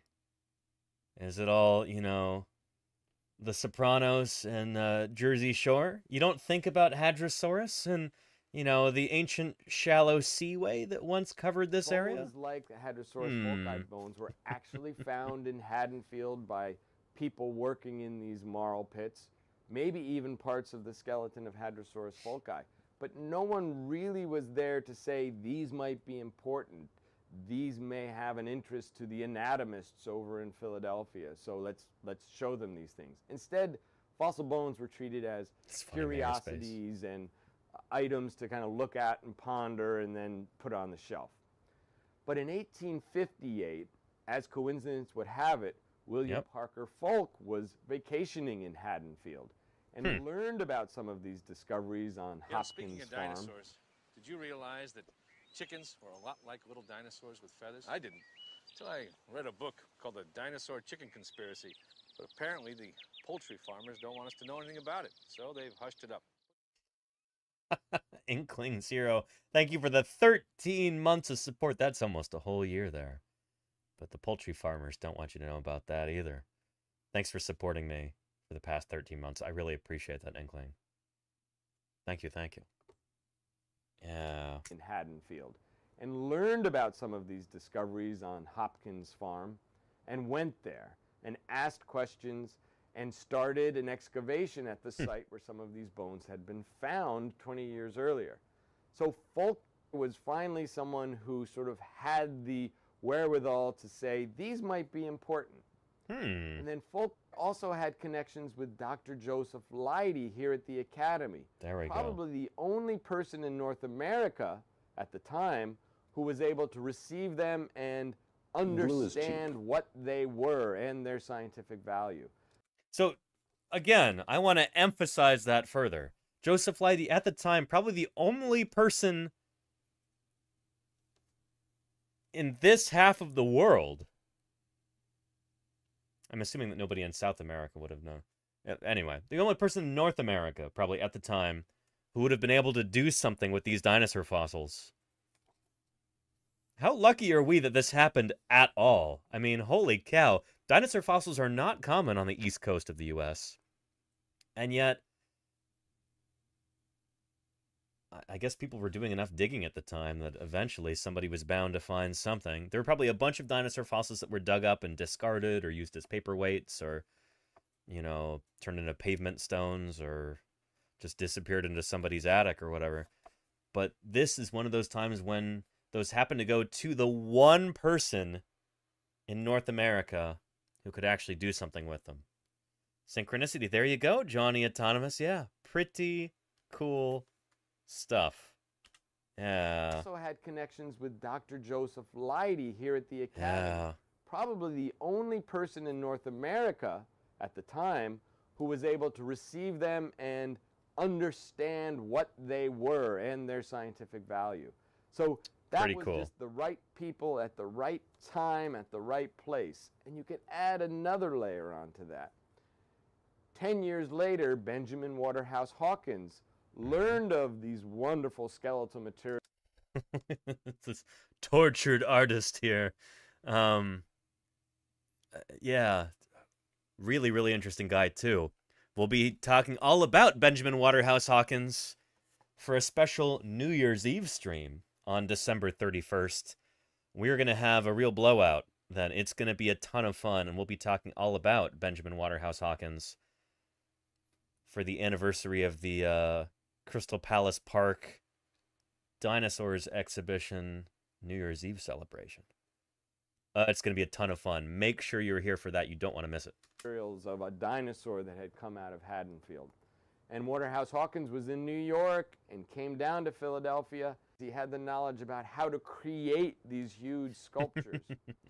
And so naturally, he was the right person to work with Joseph Leidy, who was the right person to understand the anatomy. And so those two, How that lucky are we? Holy collaboration cow. resulted in the first dinosaur skeleton mounted and put on display in 1868. Yep. And it was the first one in the entire world, and it was a coming together of great minds in the right place at the right time. Pretty For more awesome information stuff. about Hadrosaurus folki, see the Academy's website at www.ansp.org. For the full illustrated story of Hadrosaurus folki, see NewJerseyDinosaur.com. And to see more of Haddonfield's famed bronze sculpture of the creature, go to Hadrosaurus.com. Okay, cool. All these websites.com. Cool stuff. Very cool stuff. Holy cow. Yeah. And a great little video. I put the link there in the chat for you. Let's take a look at the original publication now, which I have right here. An excerpt from Cretaceous Reptiles of the United States. There we are. By Joseph Leidy, right there. Very cool stuff. Yeah. There we go. Hadrosaurus falci. He calls it... What is this now? A remarkable reptile of huge proportions. You know what? Here, let's get some old-timey music, shall we? Let's get back into the like 1860s vibe. A remarkable reptile of huge proportions has been proved to have existed during the Cretaceous period of the western continent, of which the name Hadrosaurus falci has been applied. Attention was first called to the discovery of the remains of Hadrosaurus in the autumn of 1858 by W. Parker Falk, Philadelphia, members of the Academy of Natural Sciences, a gentleman who had always displayed a great interest in the advancement of the objects of the latter institution. While passing the season at Haddonfield, Camden County, New Jersey, Mr. Falk learned from one of his neighbors, John E. Hopkins, that in digging marl upon his farm 20 years back, there had been a number of large bones. They were said to have consisted mainly of vertebrae and had been gradually distributed among visitors who were curious in such objects, so that none remained in the possession of Mr. Hopkins. In hope of finding additional proportions of the skeleton, with the permission of the latter gentleman, Mr. Falk employed men to search the place of the old excavation. This was situated in a narrow ravine, through which a brook flowed eastwardly into the south branch of Cooper's Creek. At the depth of 9 feet from the surface, the men succeeded in finding numerous bones. They were embedded in a stratum of tenacious, bluish-black, miaceous clay, an association with a multitude of shells, an echinoderm, several small teeth and vertebrae of fishes, a coprolite, and some fossilized coniferous wood.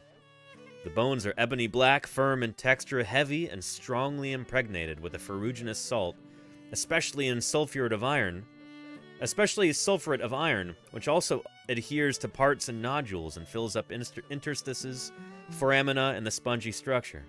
They are generally well preserved, except that many are fractured, but none are water-rolled, and the few specimens appear only somewhat crushed. This is excellent stuff, because even this early on in the history of vertebrate paleontology, Joseph Leidy is already doing taphonomy. He's already saying these fossils have not been tumbled, they've not been transported here through a river or something like that. These are intact. They have been preserved in situ, in place, where the carcass fell. This is really good stuff. And it shows that Leidy he knew what he was doing back then. It's pretty impressive. Yeah, we love taphonomy, we do, Flame Dreamer Art. These osseous remains, upon which the genus Hadrosaurus had been founded, indicate a reptile of equally huge proportions and of some of the same habits of life as the great iguanodon of the Wealden and Cretaceous deposits of Europe. And of all living forms, though widely different, was most nearly related with the iguana, Cyclura, and Amblyrhynchus. Amblyrhynchus is the marine iguana. I was studying these guys this summer. Yeah, the bones, beside a number of small uncharacteristic fragments, consist of 28 vertebrae. Mostly of these process lost a humerus, radius, and ulna complete, an ilium, and supposed pubic bone imperfect, a femur and tibia complete, a fibula with one end lost, 2 metatarsal bones and a phalanx complete, 2 small fragments of jaws, and 9 teeth. These are the same fossils that you see right here. This, ladies and gentlemen, was the first good remains of a dinosaur from North America. Hadrosaurus falci, described by Joseph Leidy.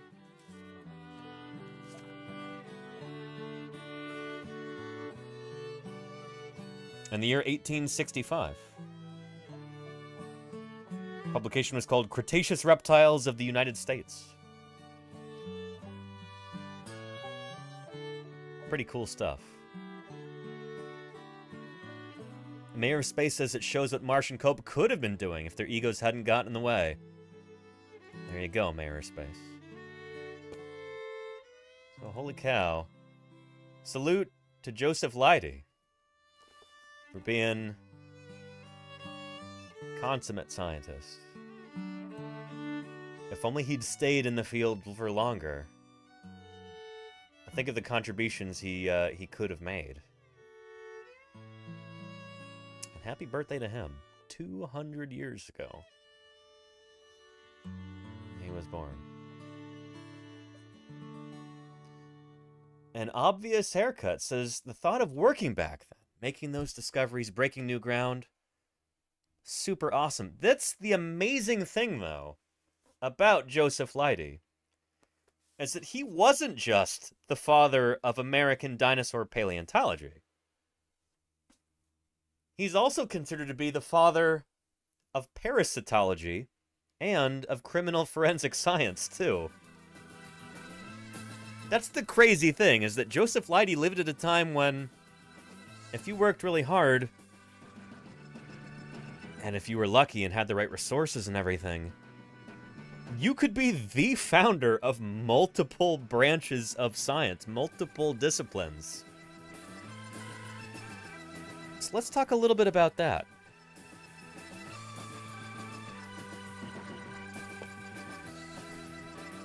I haven't looked up resources on this, but let's look right now.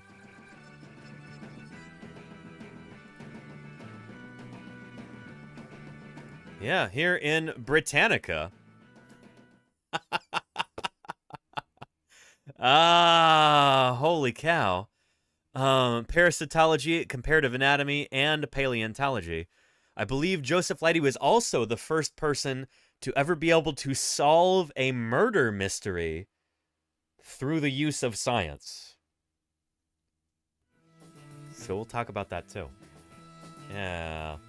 And Goliath, hello to you too. Welcome to Paleontologizing. It's good to have you here. Thank you for joining us. Yeah. He was an accomplished dude indeed, Tolkien. Yes, absolutely.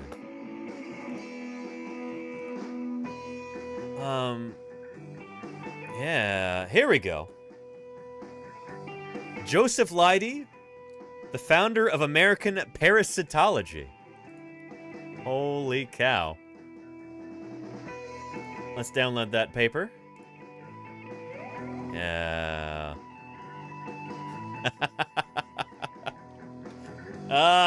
Imagine being the founder of multiple different sciences. That's Joseph Leidy, ladies and gents. That's pretty incredible. Yeah. So, this is by Dr. Henry B. Ward, University of Illinois. Most fields of biology opened up gradually, at least to the extent that pioneer workers patiently accumulate data, usually in the form of dissociated and unrelated observations and isolated details. For the time is ripe for the masterminds which builds this inchoate material into a new part of the great structure of science. The field of parasitology in America constitutes a striking exception to this general principle. Prior to 1846, no one in this country appears to have devoted any attention to this subject, to parasitology, the study of parasites. I should clarify that for anybody who's wondering what this is. The study of parasites. And the few casual notes on parasites, which have been dug out of earlier writings, on other topics are too scanty and superficial to furnish foundation material for study. Accordingly, when in that year Dr. Leidy, a scarce 23 years of age, began to devote his attention to studies on parasitic worms, he found himself confronted with the double task of gathering the material and of organizing it into a scientific form. Moreover, while in some other fields in which he published, other investigators added interest and zest by their contributions, here he worked alone, and it was more than a quarter of a century before any other student in this country contributed in other than a casual fashion the subject of parasitology. For 25 years, he was the only American working in parasitology. Holy cow.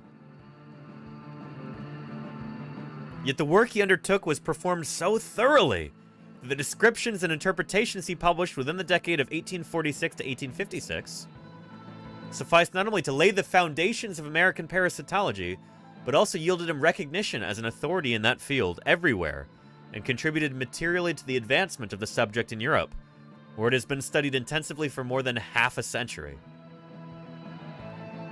Joseph Leidy was born in Philadelphia on September 9th. That's tomorrow where I live. Some people watching right now, it's already September 9th for them. 1823. That is 200 years ago today. Or tomorrow. Happy 200 years, Joseph Leidy. Holy cow. Yeah. Nature had endowed him admirably for the part he was about to play. Sprung from a lineage that represented the best in two great nations of the old world. What was that? Germany and England, I think? He inherited artistic skill of no common order, a love of nature and life, keenness of perception, accuracy of judgment, and that foresight truly characteristic of a master mind, which enabled him to predict successfully the decisions of the future.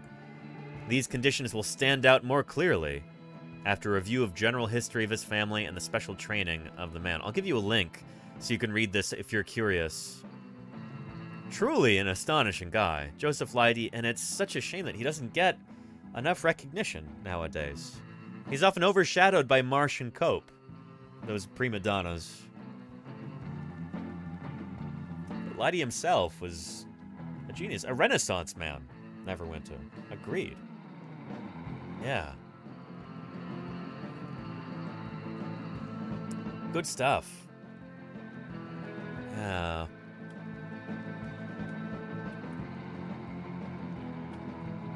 Very nice. This, of course, can be found here.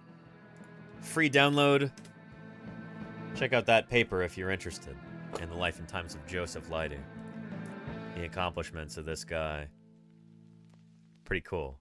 Pretty cool.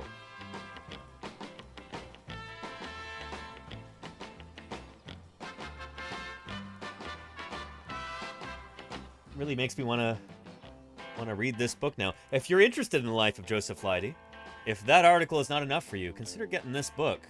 I bet you can find it on thrift books. Joseph Leidy, the last man who knew everything.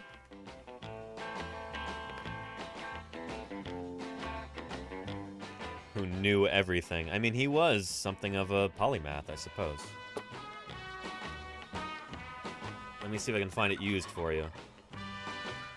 And DCFR, thank you for the follow. Welcome to Paleontologizing. It's great to have you here. Yeah. Oh, there's a whole bunch of different books by Joseph Leidy here. But this is, holy cow, $89.36 hardcover. I think I got this for like $10. Ooh boy. Yeah, it might be a lot cheaper to get that on. Yeah, I don't know. Maybe on the...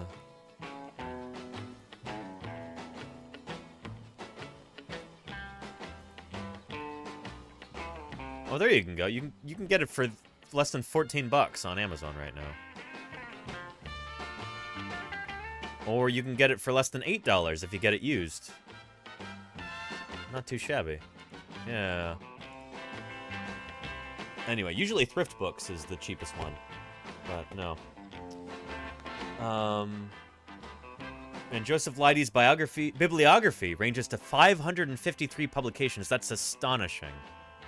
Astonishing. There's also a lovely talk that I was watching about him earlier. Maybe we'll find a few excerpts from that. Yeah.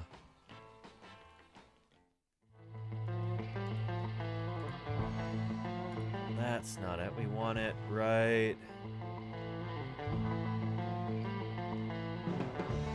Oh, this was kind of funny too. Here's video of him. I'm Professor Joseph Leidy of the University of Pennsylvania. Here is my report on John Keeley after witnessing his experiments. So this is done with AI, I guess? This is a little creepy, gotta say. It has appeared to me that he has command of some unknown force of most wonderful mechanical power. Mr. Keeley has demonstrated he has discovered a vibratory force previously unknown to science, which, when applied to... Anyway, you get the idea. A little bit creepy. A little bit creepy. Yeah.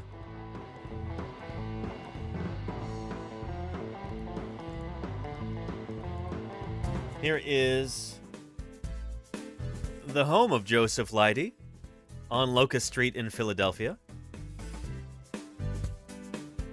This isn't a real estate listing video, is it? It better not be.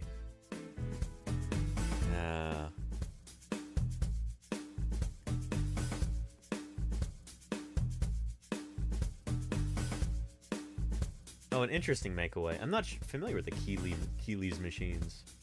Huh. And Truckhorn, very nice. 3 books by Gary Vermeer. Very nice. That's super cool, Truckhorn. That's super cool. Awesome. Anyway, this is boring. Sorry. But this is a really neat talk. We gave rid of all formalities. A professor of biology here at We're not going to watch this whole thing, obviously. Great humanist biologists. We have a few of them here, actually. And it's a wonderful sign of true scholars are those that can talk across disciplines. And so I'm really pleased that you're here. And I'm also really excited to be talking about a scientist. You know, we don't do this very often where we get to engage in these and meet these types of people. So really interesting. Maybe we should, let me just ask you, how are you? Are things good in your world? I'm good. Yes. good, Yeah. or whatever it looks like in the days. Yeah. Yeah. Other So, people well, are more active. We'll hold Anyway. elevator talk. Who is LEIDY? Right. Okay, so let's get the big picture. If you had to say, Yep. Corinne, if someone said to you, okay, give me the elevator talk, who is Joseph LEIDY? Yeah, so Joseph LEIDY is considered justifiably maybe the father of American paleontology, so the study of ancient life, especially discovering many of the dinosaur species that were discovered out in the western U.S. Not discovering them, And but he is described also some of at them. the same Yeah. time the father of American parasitology. Parasitology is the study of parasites. And so that's which are two very different things in terms of what he has very done. big and very small. Exactly. Often. Yeah, of course. Famously, fossils are very small. And parasites, holy cow, they can get big. Yeah. Exactly. And so that's kind of what he and he was in Hey, HD, welcome, welcome. His day, he was actually one of the most prominent scientists. He didn't ever go out west. I think you're right, never went there, yeah. U.S. And he's basically an obscure figure now, but Such during a shame. his lifetime, he was quite famous, known to people like Charles Darwin, Thomas Huxley. So many of the people who have remained as he was a leading naturalist in his day, obviously. Those areas, LEIDY was known to them and was a remarkable figure at his time. So, you had mentioned that there's not many. Again, not many people are memorializing or remembering him. There is a book. I think I have the picture right here. Let me see. Yeah, this "Last Man Who Knew Everything" by Leonard Warren. Yep. But you're not going to find many other texts just dedicated to Joseph LEIDY. Yeah, and it's not kind of a shame. Really, one of the things I find interesting about him is sort of that enigmatic. HD says, "Who is the old dude with the beard?" HD. I'm not that old. Right? I hope not. Anyway. Yeah. Aspect of why some scientists become so famous and well known in their time and then disappear into obscurity. And look, 89. There you go. Speculate about why that's so. I think in Warren's book he makes the case that 21. LEIDY there you go, Claire. Was doing his work at a time of transition in American science where you have sort of the more descriptive natural history components, which is what he was really quite good at. Anyway, if you're interested in this, then shoot, how's this only have one thumb up so far? Go give it some more thumbs up and take a look at the video right there. This is good stuff. If you want to learn more about Joseph LEIDY, this is a wonderful resource for you. Check out this talk right here. Now, I'm going to see if I can track down the story of Joseph LEIDY and the first murder mystery solved with forensic science.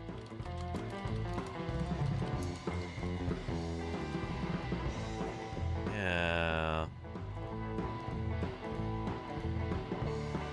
There we go. From Penn Today. In the early 1800s, scientists began understanding the value of the microscope in medical research. While studying medicine at Penn, Joseph LEIDY trained in microscopy, the science of using a microscope to view tiny objects too small to be seen with the naked eye. This is super cool because today microscopy is one of the cornerstones of science. I mean, like, there are so many different scientists who use microscopes, and Joseph LEIDY was one of the first scientists in the U.S. to really use this tool to drive science forward. Pretty neat. If you've ever used a microscope before, you probably owe something to Dr. Joseph LEIDY.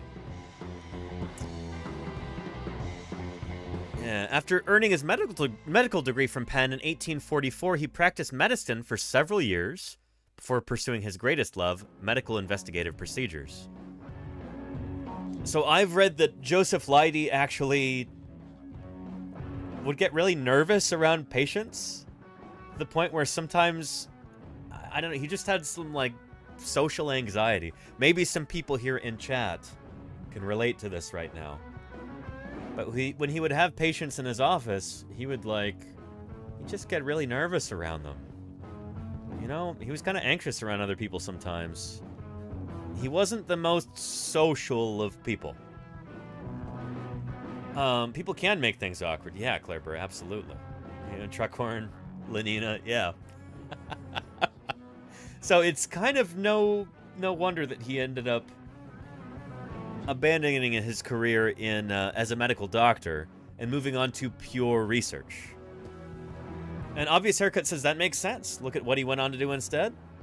Yeah. And HD says he should have been a coroner.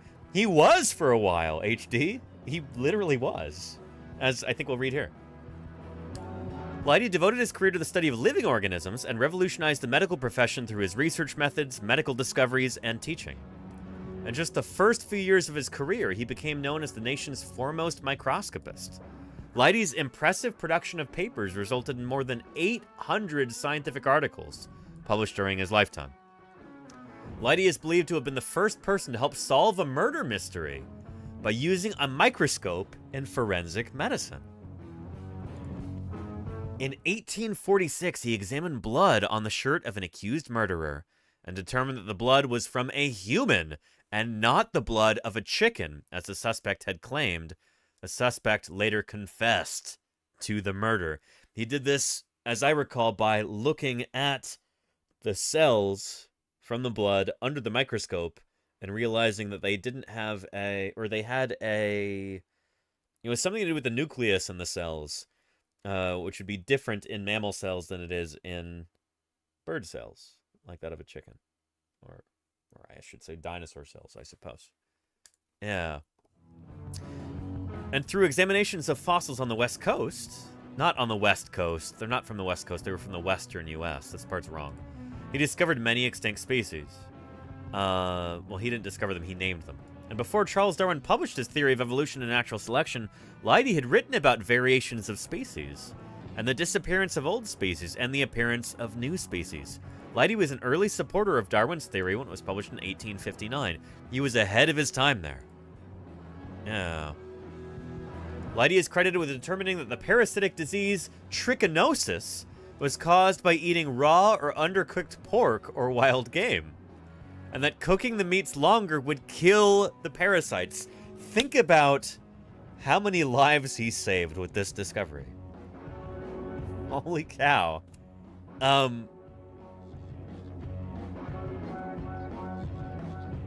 Pretty incredible. Yeah. So Leidy's microscope pictured is housed among the collections of the University Archives and Records Center. Right there at the University of Pennsylvania. Yeah. A Penn professor of anatomy, Leidy also founded the Department of Biology in 1885, which he chaired until his death in 1891 at the age of 67. It's interesting. Joseph Leidy, being a mild-mannered guy, really focused on his research, not ambitious or boisterous or, you know, he wasn't a knucklehead like Marcia Cope. Leidy just wanted to do cool stuff. And repeatedly, several prestigious institutions tried to poach him, tried to headhunt him, tried to recruit him to come work for them. I believe Yale and Harvard both tried to hire him away from his home. And he said no. He's like, no, I'm content where I am. Buzz off. Or I'm sure he was much more respectful than that. I'm sure he said, respectfully, I decline. I'm very happy where I am presently. Not presently, right now. So yeah. And there's a display of Leidy's microscope at the Academy too. Let's take a look at that, Neverwinter.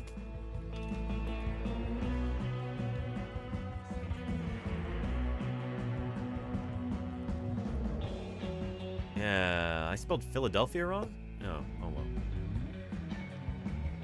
It's not Philadelphia, it's Philadelphia. And there it is. Yeah. And there he is. I love that in this photographic portrait taken of him, he just had to have his microscope in there. He's like, yes, this is my baby. This is what I make discoveries with.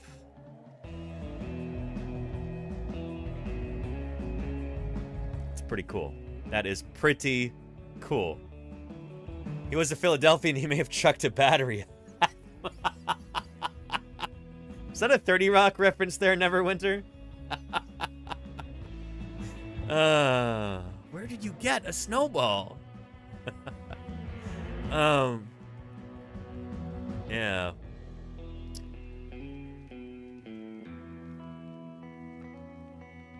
And wait, the LEIDY Microscopical Society? What is this, 1925?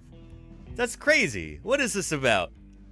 Learning never ends. That's beautiful. Shoot. We've got all kinds of cool stuff. Next year, we're going to have a big blowout celebration for Joseph Leidy's 201st birthday. Oh, I got to print this.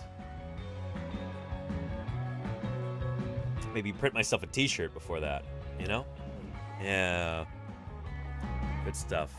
And that really happened in an Eagles game. Wait, really, Neverwinter?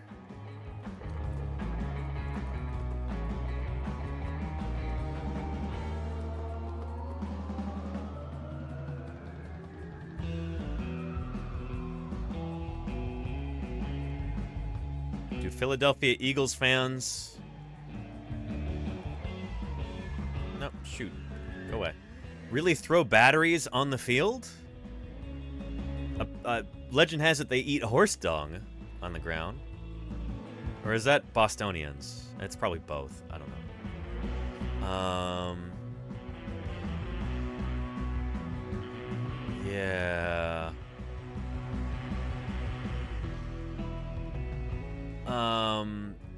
Interesting.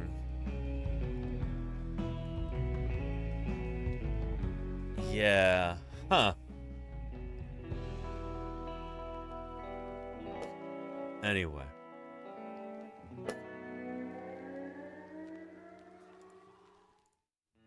Good stuff. Well. Maybe instead, if, you know, Philadelphians want to change the story about themselves, maybe they should get really into microscopy, like famous Philadelphian Joseph Leidy, notable Philadelphian Joseph Leidy. Yeah. And it's on a Monday next year. Very cool, Claire Burr. Good stuff. Yeah. And the LMS is still a thing? Is it really, HD?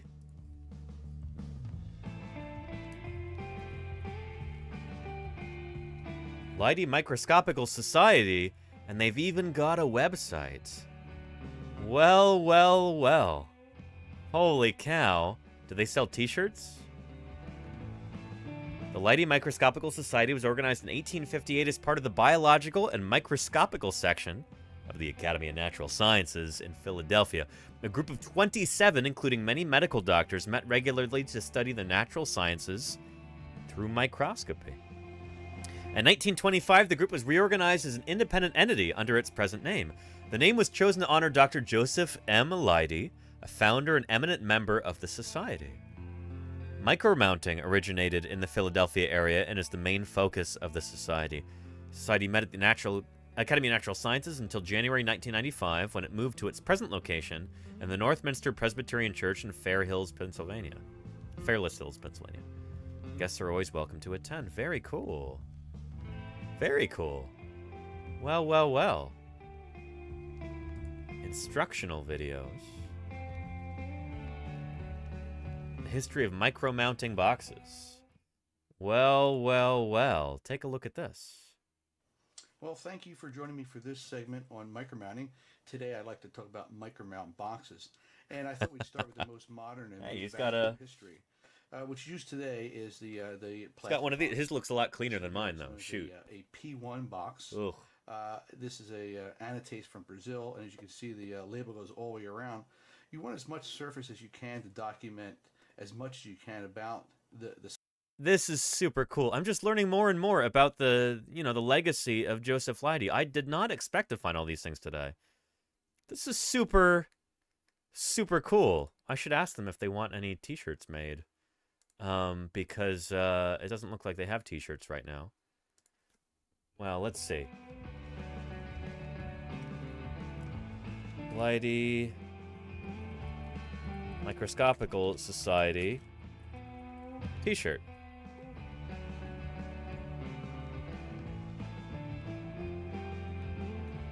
No, that's not it. That's a generic one. Yeah. Huh. Anyway, because that's actually a cool logo that they have. I could do a lot with that. Yeah. They are missing an opportunity. I would get that shirt. 1,000,000% HD. Yeah. Yeah. Next year, perhaps. Yeah. Cool stuff. Here.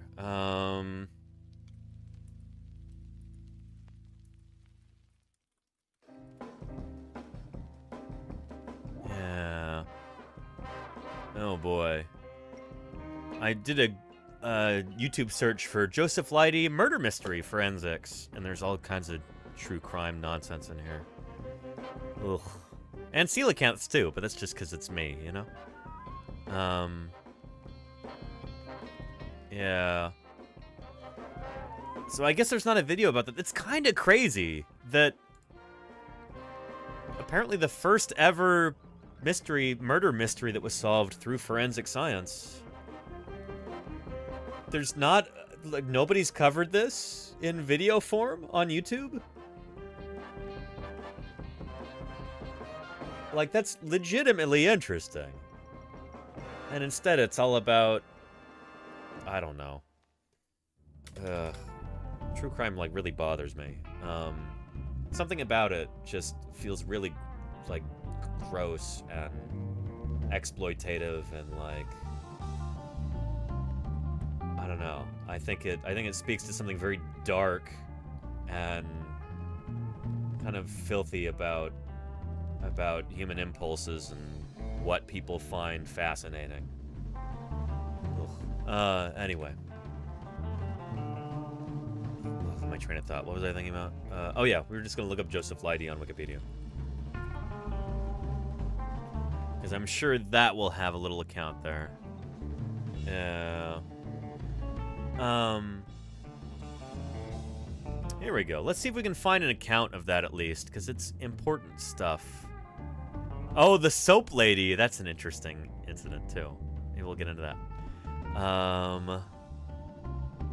Yeah.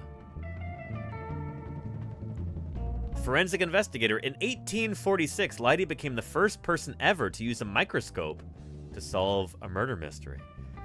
A man accused of killing a Philadelphia farmer had blood on his clothes and hatchet. The suspect claimed the blood was from chickens that he had been slaughtering. Oh. Using his microscope, Leidy found no nuclei in these erythrocytes. Human erythrocytes are anucleate.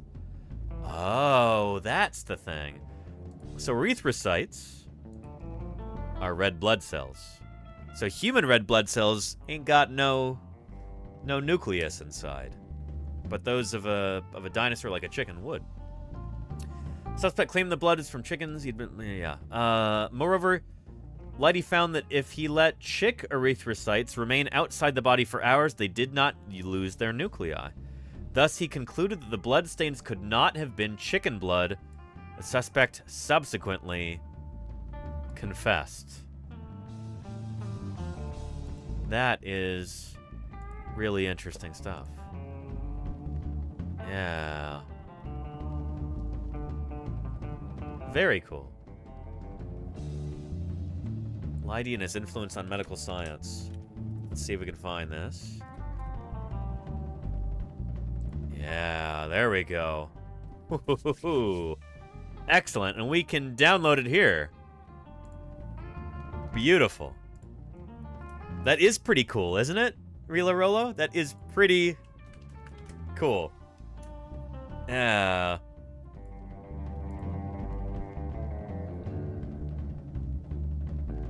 When reference is made to the subject of Leidy and his influence on medicine, it must not be thought the word medicine refers to drugs or remedial measures other than drugs, or for that matter necessarily to any part of the practice of medicine.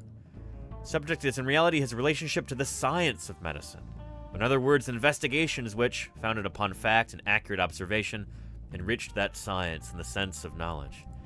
All knowledge is valuable, and it is not uncommonly that an observation seems to deal with what is called pure science, pure in the sense of purity or accuracy of thought, or pure in the sense that it seems to have no practical application. It's found subsequently to have very definite and important bearing on the prevention, diagnosis, and treatment of disease. This was written a long time ago, wasn't it? This is kind of clunky writing. 1923. Yeah, there we go. From this standpoint, Leidy's influence is great, even if to the beside clinician it was meager. But it may also be said that if practicing physicians had received the God-given ability to make observation as pure, in the sense that it is accurate, as was that of Leidy, an immense amount of good would have resulted in his day and in our own. Cool stuff. Again, kind of clunky writing from the 1920s, but neat stuff. Again, it's a real shame that Joseph Leidy was... This is the sort of person who, like, you could have a film about his life.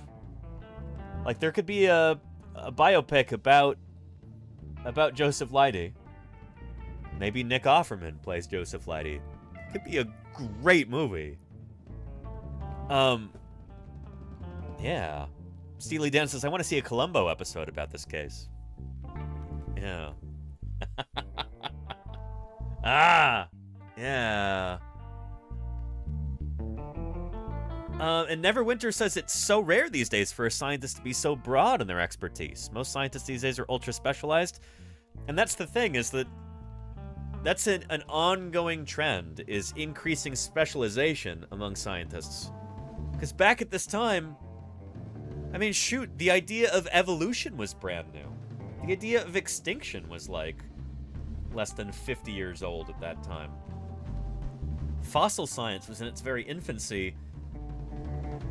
You know, science has become increasingly broad, like encompassing more and more and more information. But back in this time, you narrow it down, it's like the narrow part of the funnel. You could be an expert in several different branches of science at the time. You could make important contributions. You could basically establish new fields at the time.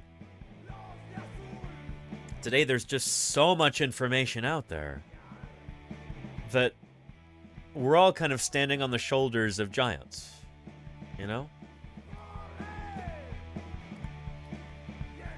It's like, is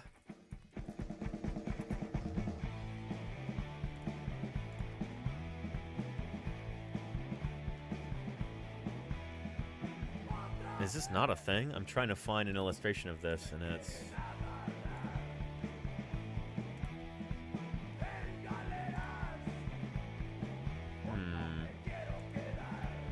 I was gonna say it's like a reverse human pyramid. But maybe that's not a real thing.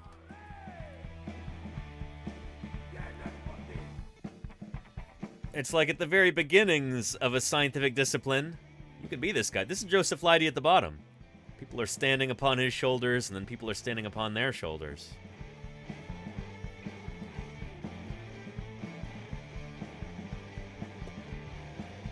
Nowadays, you know, all these scientists at the top have their own specialties. Maybe this guy specializes in fossil bivalves. You know, this guy's in fossil mammals. This guy works on dinosaurs. This guy's a forensic investigator. This guy's a parasitologist. And this guy is like a taphonomist. And there's, like, relying on the research of people done earlier than them. And then there's Joseph Leidy down at the bottom. The first American professional paleontologist. You know? Oh, yeah. Yeah.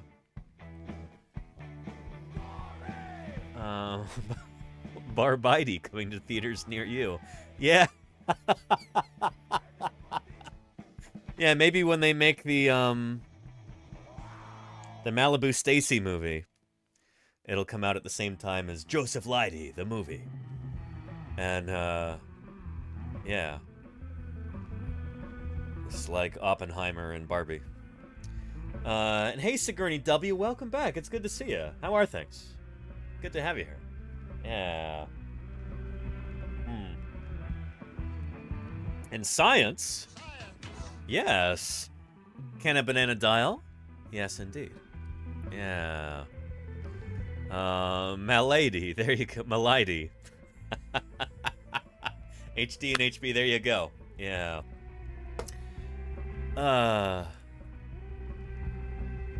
Anyway, the more I read about him, the more astonishing his story gets. Here, let's... And it's crazy that, like, Wikipedia is still one of the most comprehensive sources here. There should be videos all over YouTube. There should be movies about the life of this man. About Joseph Leidy, and there's just not yet. You know? He was really not a self-promoter, and I think that's a big part of this. You know, he's just a lunch pail scientist, day in, day out, doing his work. He wasn't a Marsh or a Cope, you know? Yeah.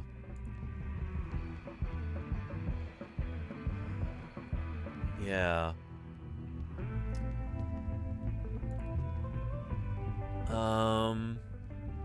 Let's see.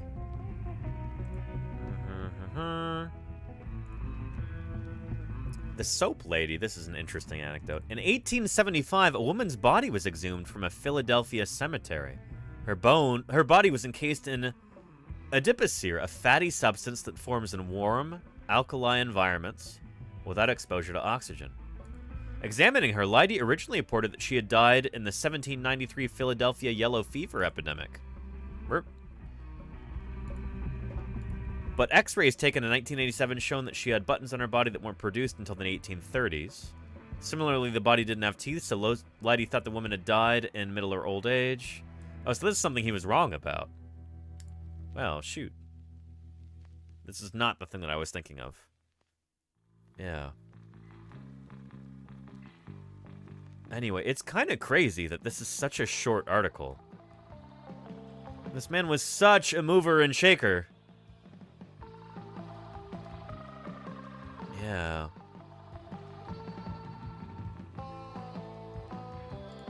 Huh. Huh. Yeah. Anyway. Oh, and in the Civil War, Leidy served as a surgeon to the Satterley Military Hospital in Philadelphia during the war. Which is interesting, too.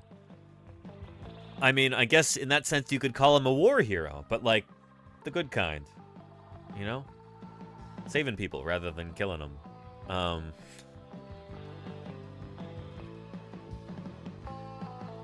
Here, there's all the material for, like, an incredible biographical film. He just gets cooler and cooler. He really does, Lenina. Yeah. Pretty neat. Pretty neat. Yeah.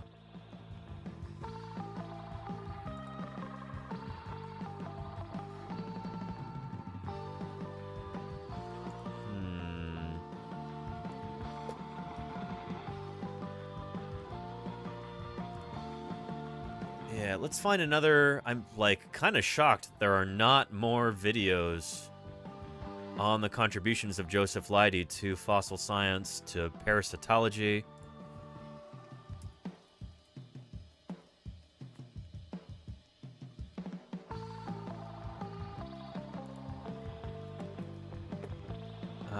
To forensic science.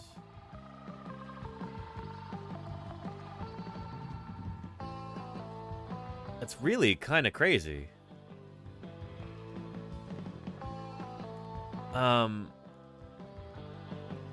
Really nuts. Yeah. Shoot.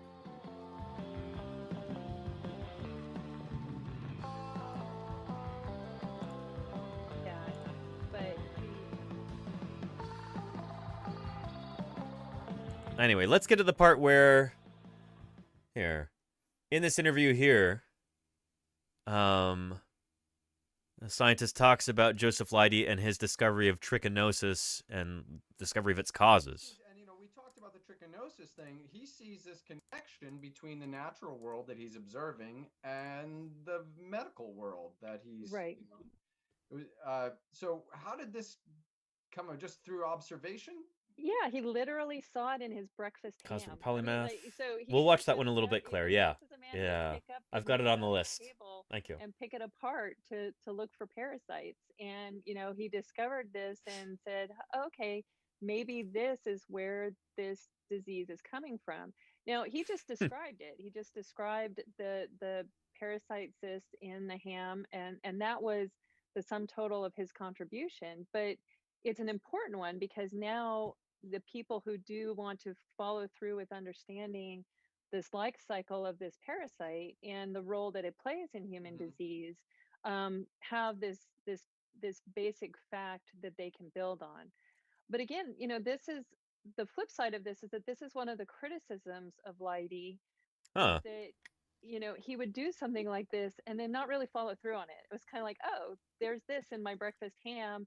This is probably the cause of trichinosis. I'll publish this, and then, you know, he'll then find a worm in, you know, tomorrow's dinner fish. And just a curiosity about So just a little bit too broad in his I interests. mean, and how does it was it curable, and how, you know, so how common was this for people to get, and what are its manifestations? It's a word I've always heard, trichinosis, but I've never actually thought about what it actually, how it manifests. yeah, so I don't know a whole lot of details about the disease. I think back then it was fairly common, because basically it's something where you can get this parasite if you ingest it.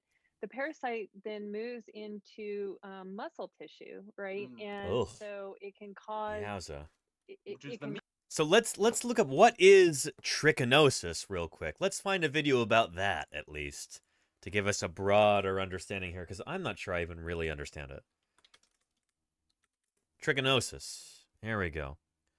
Pork parasite. Yowza. This might be a little bit gross, but yeah. Let's take a look right here. Trichinosis is the topic for this video, and trichinosis is caused by a worm known as Trichinella spiralis. Yeah. And this worm and parasite infection occurs worldwide.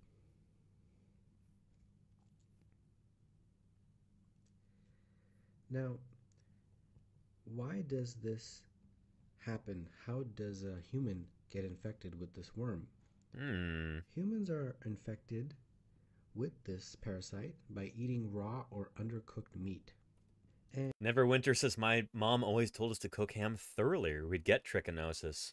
Joseph Leidy discovered that. The type of meat that is commonly involved includes meat that comes from several animals such as... I mean, it's pig, sheep, sheep. Boar, okay. Bear meat. Bear meat. And sometimes other exotic types of meat like walrus. Walrus. Don't. And what essentially... Don't undercook your walrus meat, chat.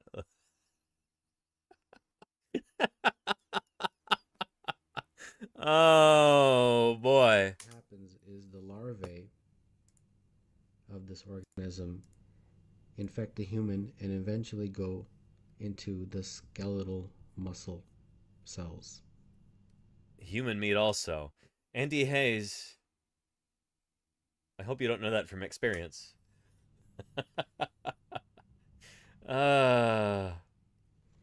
Is this really the most exciting video we have on trichinosis? What type of symptoms would the patient present with?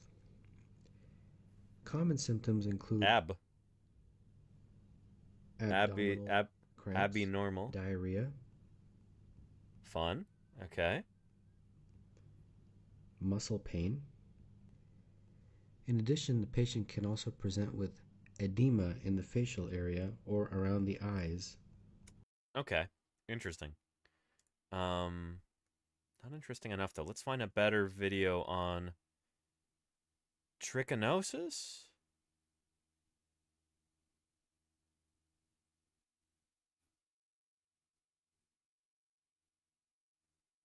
I think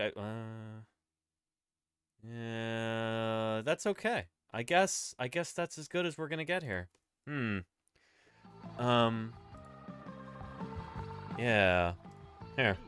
Pain, it just moves into you, into our your ham. muscle tissue, and cause problems to the point where it can be quite severe. So, right, if it gets into your heart muscle, then you can cause heart failure. So it is a very serious illness. I'm not actually sure how it was cured.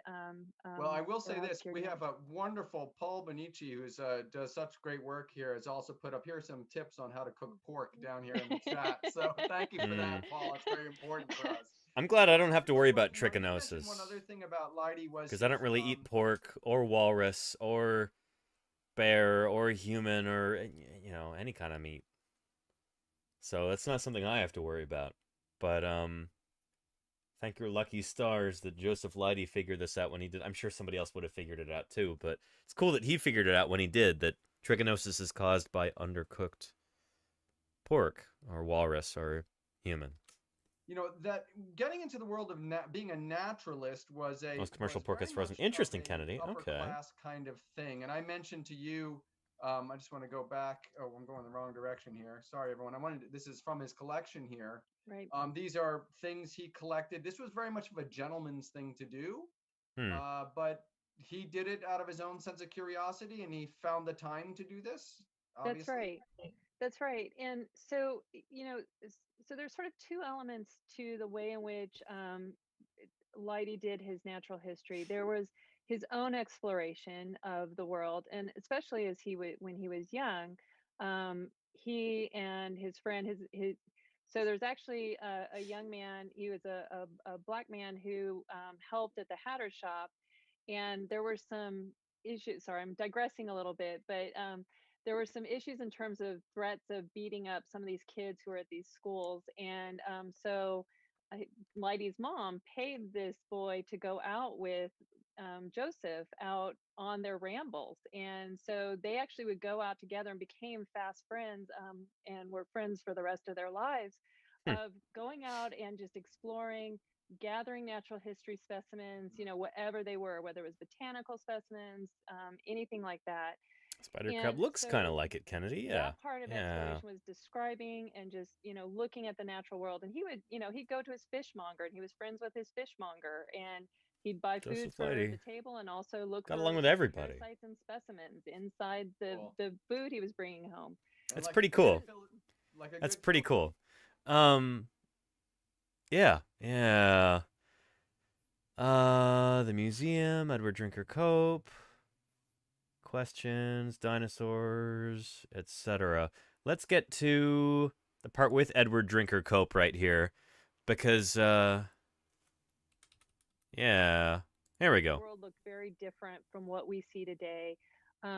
He fully understood that, and he actually saw. Let's go back a little bit further than that, actually, talking about his paleontological credentials. Just describe it.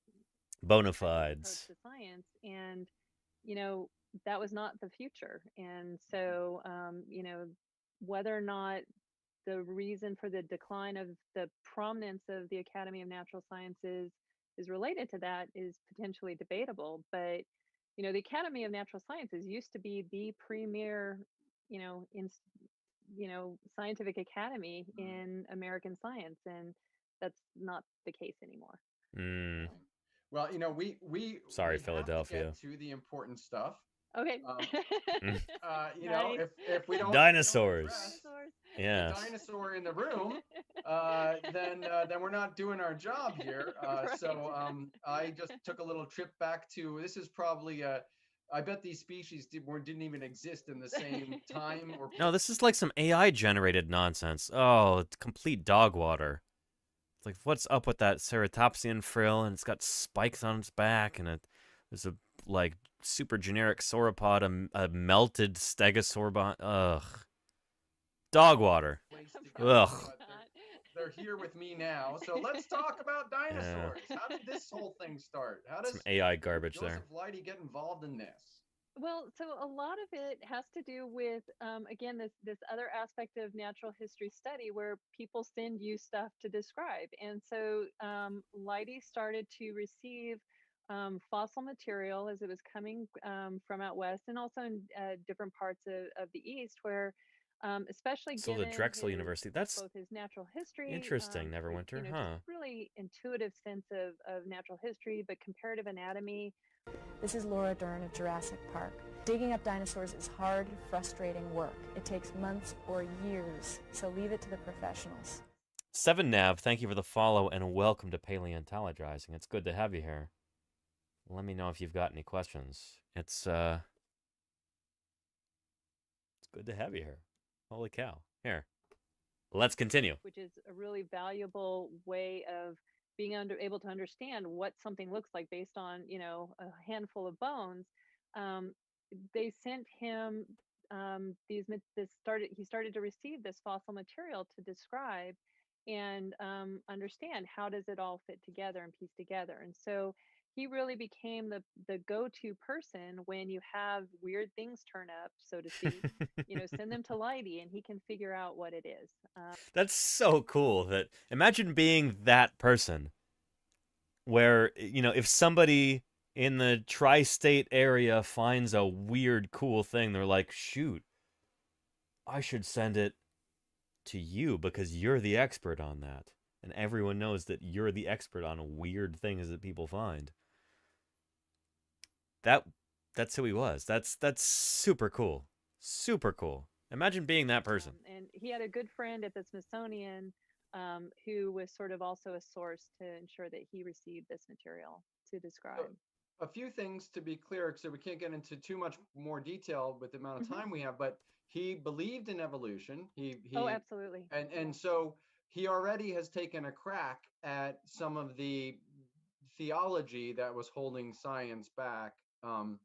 In terms of when he looked at these dinosaur bones, did he understand them to be a product of a deep conception of time that many people even, you know, were debating how old the Earth was?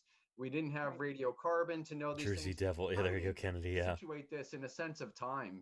I don't know. Ask LEIDY. There you go, HD. Yeah. Well, so you know, he absolutely was a supporter of evolution. He loved Origin of Species and Darwin's work, and in fact, LEIDY was instrumental in getting Darwin appointed a fellow of the Academy of Natural Sciences for his work. So he was a big fan.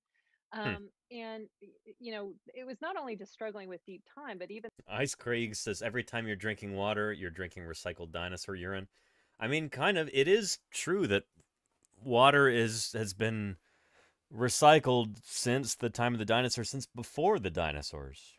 Sure, it's recycled dinosaur urine, it's recycled Gorgonopsian urine, it's recycled Tiktaalik urine, whatever. But yeah, water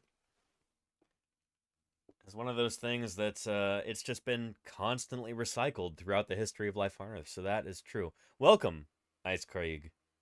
Good to have you here. Yeah. Good stuff. Yeah. In the origins of life, spontaneous generation, which is the notion that, you know, you could put straw in a bag and, you know, worms come out type of notion, that was still around as an idea. And so yeah, shoot, this is to give you an example of like what stage science was at and like popular perceptions you know, of how the world worked at the time, what this was like in Joseph Leidy's day. Yeah, spontaneous generation is this idea right here. Here's Bill Nye. Most people believe that life could just grow out of stuff that wasn't alive. Worms just seem to appear in the wood of ships. Mushrooms seem to grow out of dead logs. Mold grew on old bread. This idea is called spontaneous generation, sudden life. It's an interesting theory, but it turns out to be wrong. Dead wrong. See, a French scientist named Louis Pasteur showed that all life comes from other life. He boiled broth. But Rick James, I don't know, Steely Dan. I think it's Bill Nye. Living inside. He fitted the bottle with a long neck so that nothing from the air could fall into the soup. And sure enough, nothing grew inside. But when he took the neck off, things started to grow. Mold and bacteria. all kinds of stuff. Stuff. See, there are things in the air that are at a stage of their life cycle that's invisible to us. When they fall and Still, this is true for me when I was a kid, and it's still true for me today. And anytime I watch Bill Nye stuff, I don't know, it's kind of like the MTV-ification of science communication here, where there's just too many things going on. It's just like sensory overload. And I try and, you know, to a certain extent, keep things a little bit chill around here so that, you know, like me, people who could be turned off by that are not turned off by that. You know, I clearly, this was a really successful program and it appealed to a lot of people, but it is very 90s, Steely Dan. Yes, there's just sound effects and flashing lights and this and that, and a little bit of that is cool, but this seems like too much to me. bacteria, all kinds of stuff. Stuff.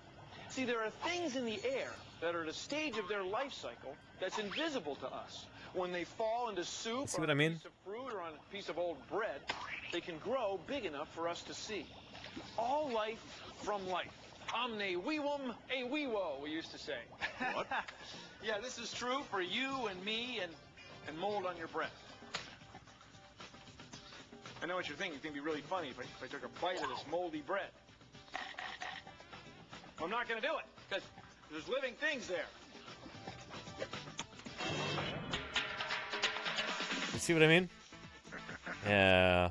See for yourself whether spontaneous generation happens. Did you say spontaneous generation? That's right. I said spontaneous generation. You take 2 plastic jars like these, and you run them under really, really hot water. Don't burn yourself. Then you put a couple pieces of banana or other fruit in both jars. Quickly screw the lid on one jar really fast, but leave the other jar open. Gotcha. Let the jar sit undisturbed for 2 weeks. Yeah, anyway, spontaneous generation, you get the idea. There is an idea that basically, like, if you left wet rags in a corner of a barn or something like that, that mice would spontaneously generate out of them. It's a wild idea, but it was... Yeah, here, take a look here. Long ago, it was believed that living creatures originate spontaneously from the non-living matter. And we're not going to watch a text-to-speech video. I draw the line at that. Long ago, it was This is the same video. Oh, boy. Can we find another video on spontaneous generation here? Let's see... And and there's some creationist nonsense there. Holy cow, this is the same like crazy. This is the creationist guy who is shoot. Bit of a tangent here.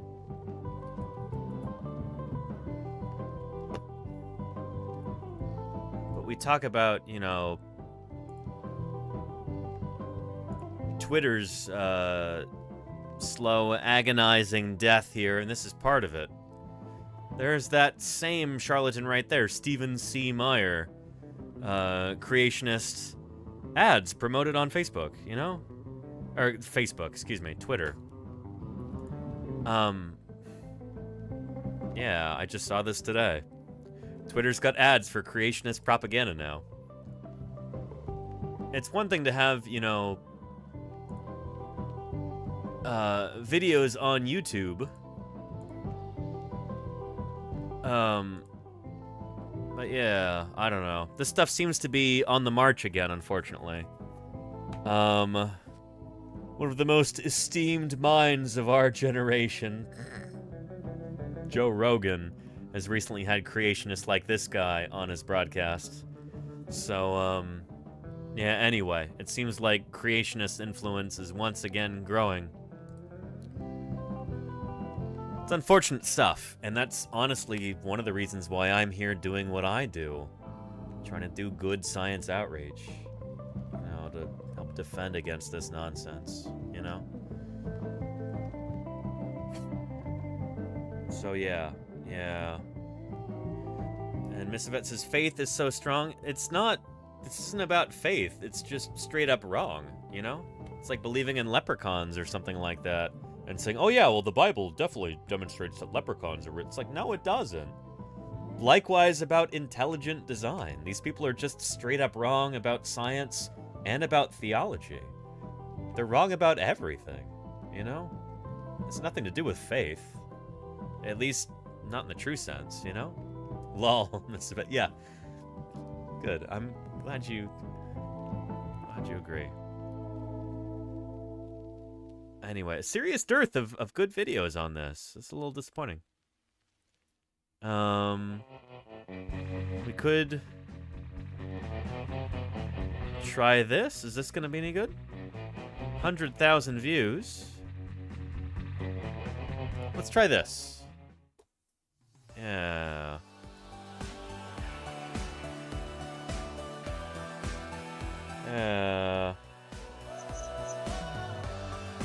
In 1675, oh, too loud. Sorry. Antoine van Leeuwenhoek was actually given the honorary title of the father of microbiology. Yeah, Leeuwenhoek. He kind of helped invent the microscope, right? Because he discovered cells, the first motile meaning mobile or able to move around, so the first motile microscopic organisms. Yep.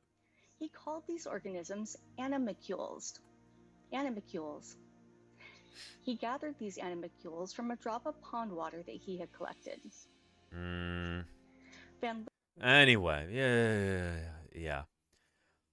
The whole point is spontaneous generation is this idea that, like, living things just kind of poof into existence. Like, if you leave a bunch of wet rags in a corner, they'll turn into mice, or mice will spring from them, or that maggots will spontaneously spring out of meat that's left in a spot, you know?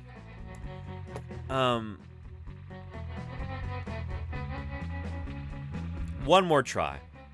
Let's try this video here. SciShow seldom lets us down. We'll try this one. Scientists work every day to solve the mysteries of the universe. Some, though, go their whole careers without solving one frickin' mystery. But others get lucky, or they get creative, and they find answers by trying stuff out in science. Yeah. We call this experimentation. So today, we do. We're going to look at 3 biological experiments that changed the world.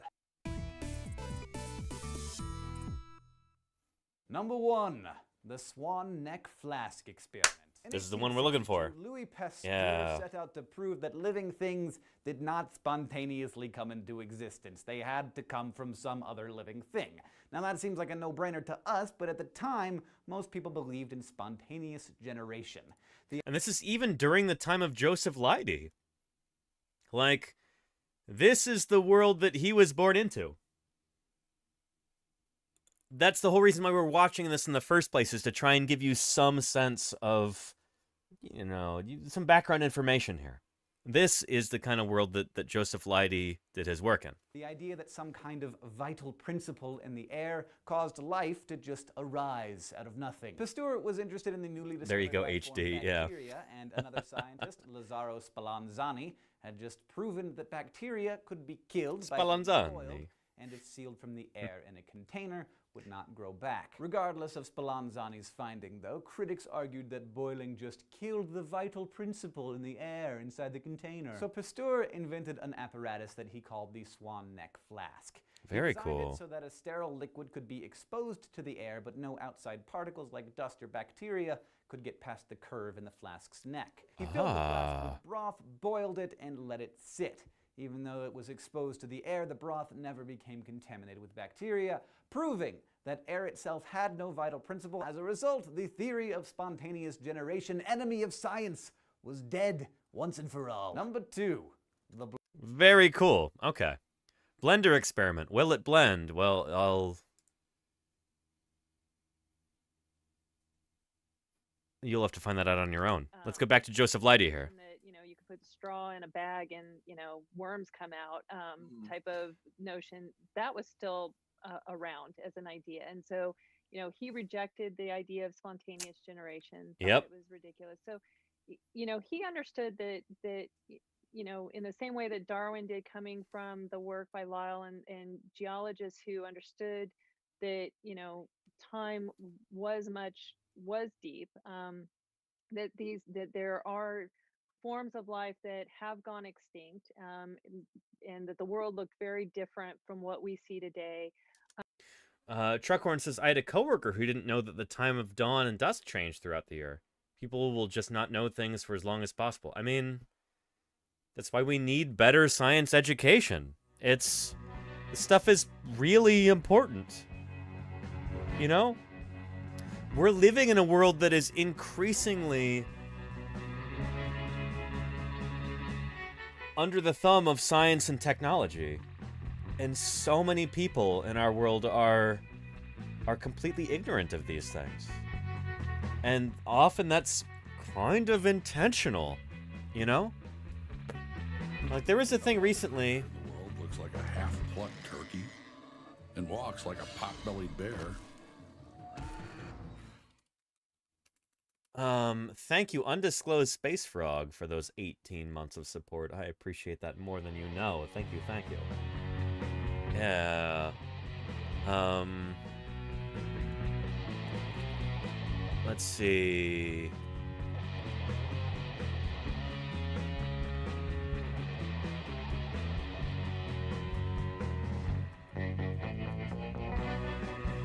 I don't know if I'm gonna be able to find this. I'm not sure if I know how to search for this properly, but there was a woman on TikTok, I think, who was talking about getting plastic surgery on her face.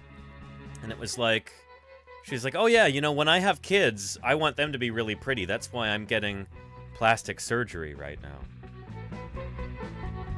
And she just did not understand that that's not how heredity works. She was like a almost like a neo-Lamarckianist or something in that sense.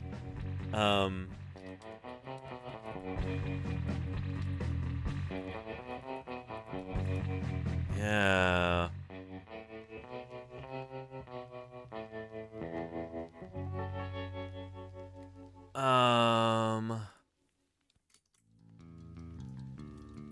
I don't know if I'm gonna be able to find it, but it was really funny. I'm sure if I were to go back for like an hour through all of my Twitter likes, I could find it.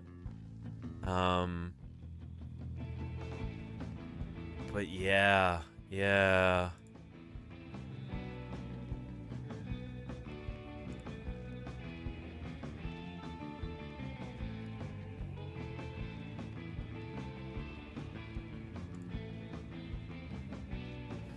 I don't know if I'm gonna be able to find it. But this is like a big thing, and there were all of these people in the comments who were like, oh yeah, that's a great idea, you should totally do this. It's kind of astonishing how poor most Americans' understanding is, at least, of genetics and heredity, and like, you know, she was talking about in the video, like in the comments and everything, she's like, oh, no, of course that's how it works. Like, if I lost my arm in an accident, of course my kids would be born without an arm. Like, no, that's not how it works. But she earnestly thought this. And you found it, Alex Vixen. Is this it? Dinosaurs hold a special magnetism for children. Helix Fossil. Just managed to catch a stream after some homework. Still loving your streams. VODS. I hope your schoolwork is going really, really well, Helix Fossil. Thank you for the ongoing support. 17 months right there. I appreciate you. It's good stuff. Thank you for keeping me here on the air for that long. I really appreciate that. Now, whoop. Uh-oh. Oh. My whole audio setup here. Don't fall down. Shoot.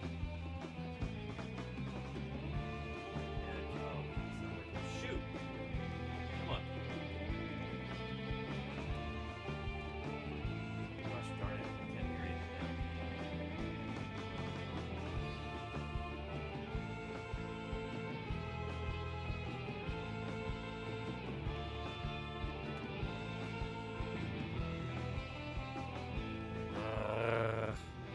And now the stream is frozen. Oh, goodness. Here.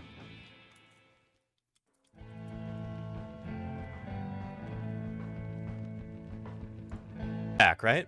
Are we back? Let me know if we're back. Yeah. I'm eagerly awaiting anybody. Oh, we're back. Excellent. Good, good, good. And this is it. Alex Vixen, you sent this, right? Thank you, thank you. Yeah.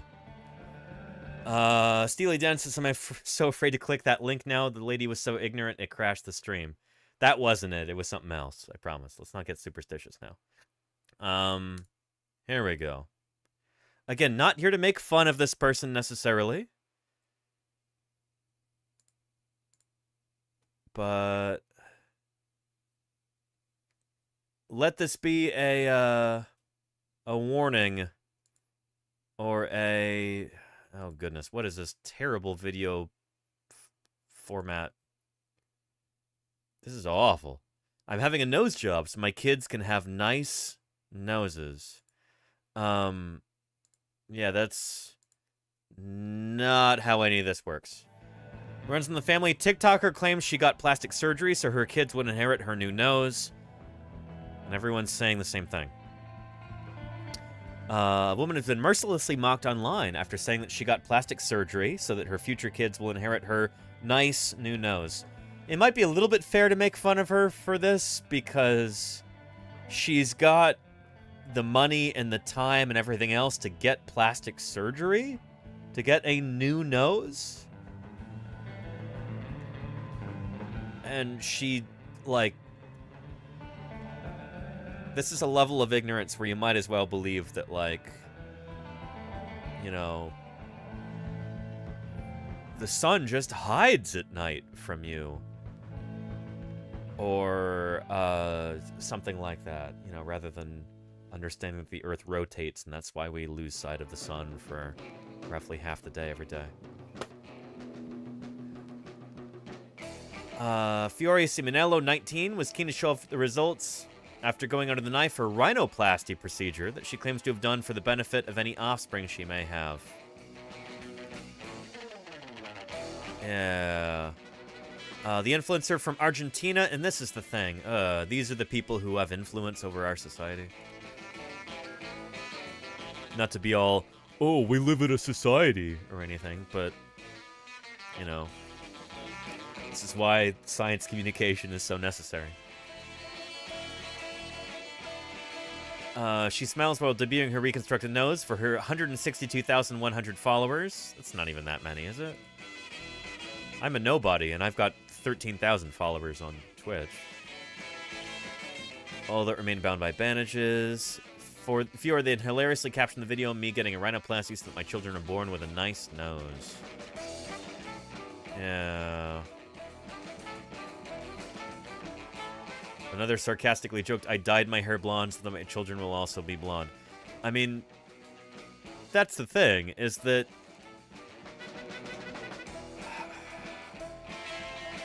Yeah...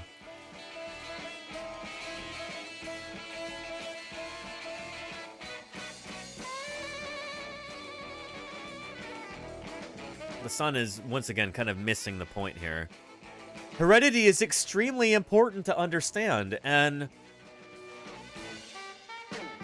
I guess this woman is from Argentina. I don't know what the science curriculum is like in Argentina. I don't know whether they actually teach evolution in schools in Argentina. They mostly don't in United States public schools. That's why this sort of thing is so important. You know? This is the very basis of biology, and if this sort of thing is not taught in schools, then people aren't going to understand it. And they're going to believe ridiculous things about this, you know? Yeah. So, yeah. And it could be that she's feigning ignorance to get clicks. I kind of doubt it, Mayor of Space. I don't know. Maybe. Maybe that's the charitable interpretation here. I don't know. Yeah.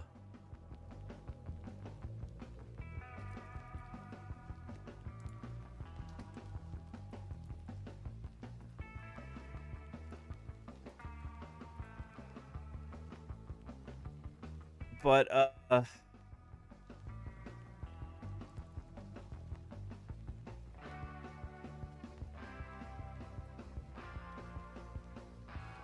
Yeah. Let me see if I can find a quick video for you on heredity and evolution. Just so that we can talk about why this stuff is important. Maybe here?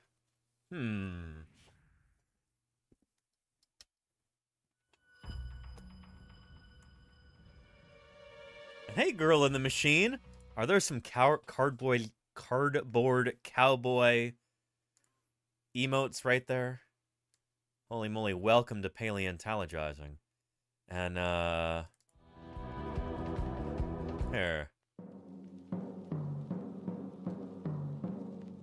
Let's get some appropriate tunes for that. Welcome to Paleontologizing. Girl in the machine. Welcome to the channel. If anybody's new here, by the way, I feel like I should do a quick station break and talk about who I am, what I'm doing here, what this is all about. My name is Danny Anduza. I'm a dinosaur paleontologist. I'm here on Twitch trying to do some good old-fashioned science outreach. For you too, Banana Freezer, thank you for being here. Hello to you too. Hi. You probably know already, a paleontologist is a scientist who studies fossils. I work on dinosaur fossils in particular.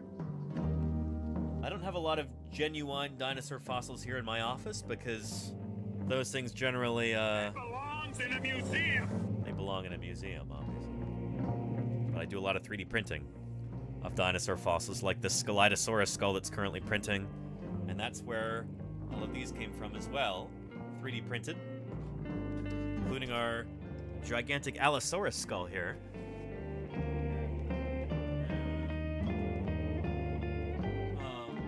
Yeah.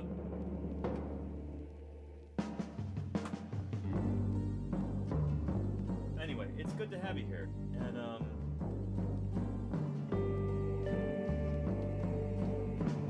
I hope you stick around. Yeah. Worldwide Wasteland sent me over one day. Well, excellent. It's good to have you back, Banana Freezer. And I did print this one in sections. Of course, Feisty, you can see some of the junctures there. Different sections that were printed. I'm gonna fill those in with water putty and then paint it. So yeah. Anyway, we were just talking about ridiculous ideas like spontaneous generation and weird ideas about inheritance. So let's get back to this clip right here and talk about how are traits actually inherited among living things.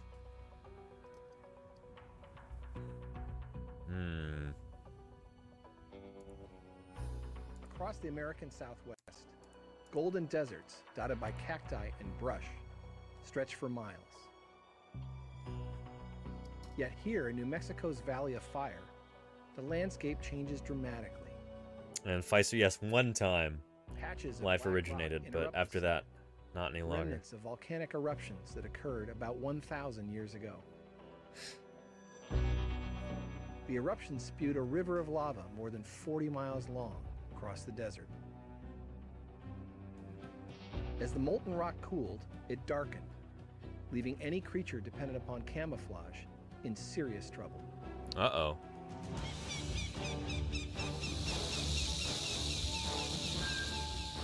That sounded like a falcon, not an owl. Struggles between seeing and not being seen. That's a red-tailed hawk. Evolutionary game of Call. hide and seek. And we've come here to the Valley of Fire in New Mexico, a battlefield, to find one of the tiniest soldiers and what it can teach us about how evolution works. Pretty cool. Natural selection, adaptation, and heredity. Pocket mouse blends in perfectly.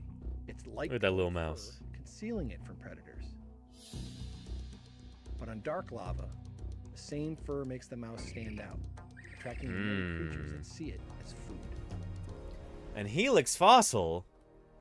Well, hello. Thank you for those 5 gift subs there. I appreciate that very much. Thank you, Helix. That Helix Fossil 3 just changed is good things stuff. with those 5 gift subs. Appreciate that, Helix Fossil. I really do. Thank you. Shoot, thanks to you, there's 5 people in chat who won't have to watch any ads now They're eaten by for the next month. and coyotes and rattlesnakes and certainly by owls and maybe even occasionally hawks. And most of those predators are visual predators. So what happened to the pocket mice that found themselves on this new terrain? When I accompany biologist Michael Nachman onto the lava, it doesn't take long to find out. Oh, this one's closed. Does it have Nachman has been collecting mice unharmed in traps. It's a dark one. It is, yeah. Are most of the ones you find up here dark? Almost all of them. Not only have the mice here evolved to be as dark as the rock, Shake them into the bag. the Pretty color cool. change has occurred precisely where it will conceal them from hunters. A bit of a white underbelly, too. That's right. All of the dark ones here and on other lava flows have a white underbelly, and presumably there's no selection for dark on the belly because predators are coming from above. Left to themselves, the mice show no preference for light or dark rocks. It's the predators that have made the difference. Interesting. And shoot, this is... We should really be watching a video about Linnaeus, I suppose. Not Linnaeus, excuse me. About Lamarck. Jean-Baptiste de Lamarck, French naturalist. You know, we could get back to this to talk about selection. I'm just going to give you a link to this video right here. I'm sure we'll watch this toward the end of the month, so keep an eye out. Sorry to be so disjointed about this, but I just realized, let's just watch a video on Lamarckianism. Because this is much closer to what we're trying to get at here. Here, take a look.